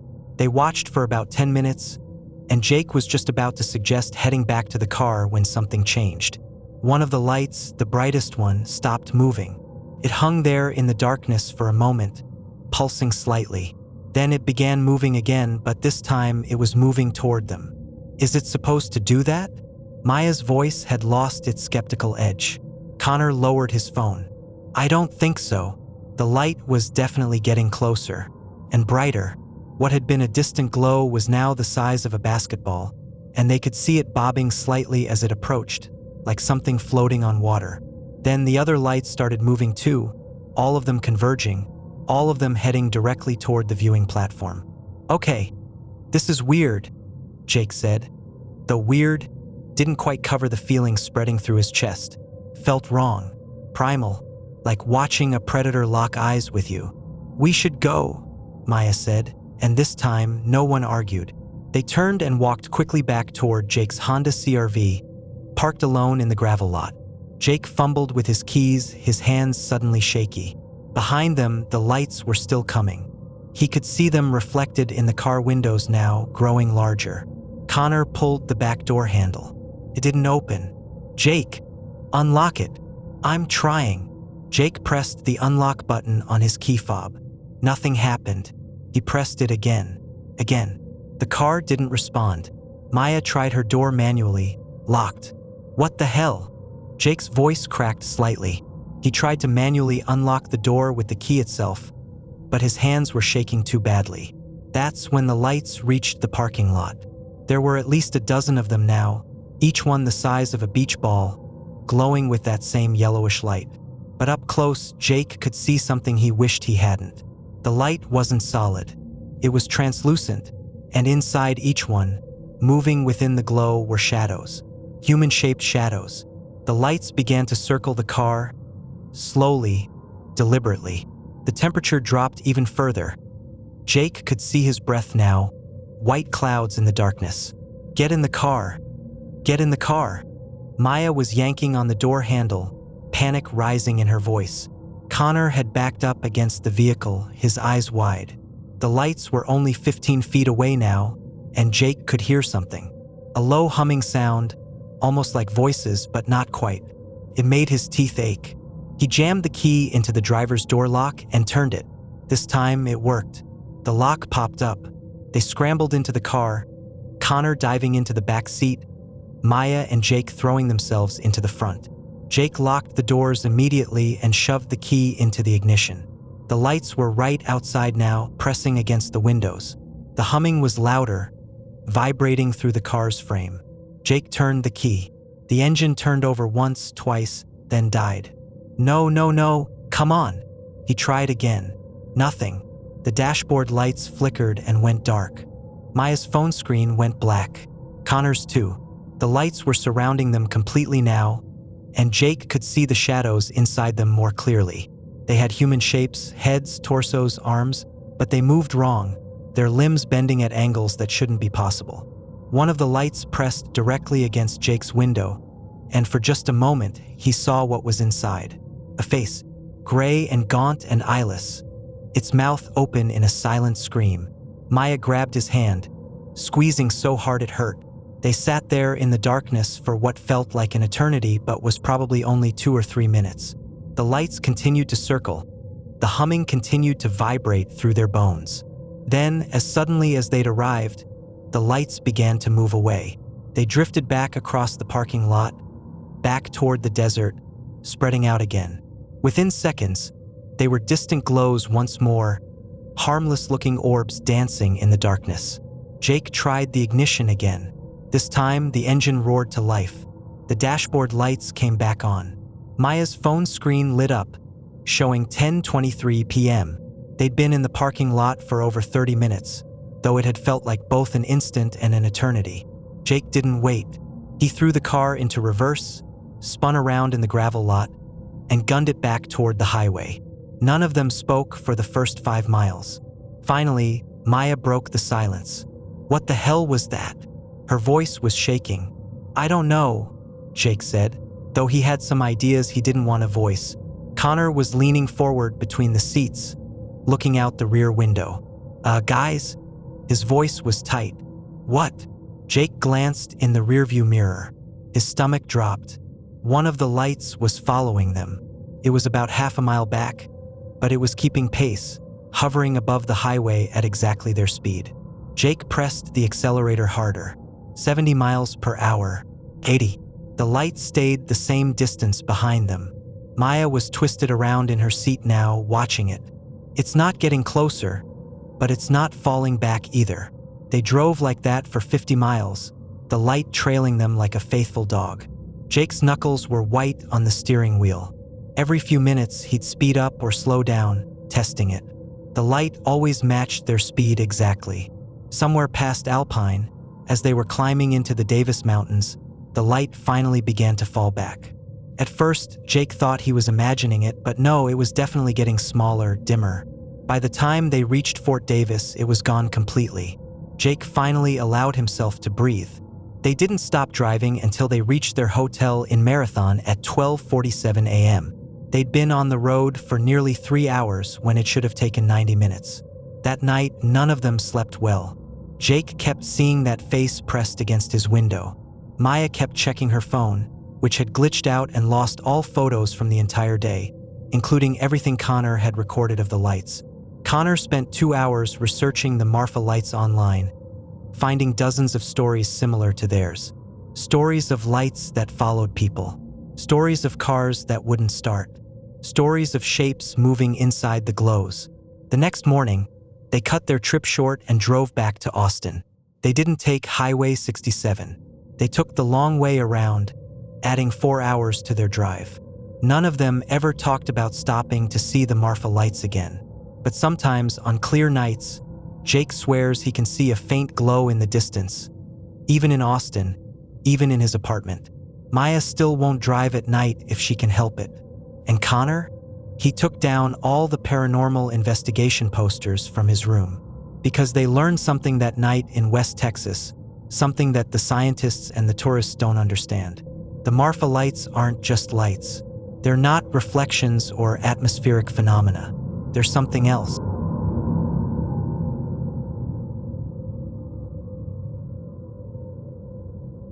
DNS, out now. Until next, take care, and God bless us.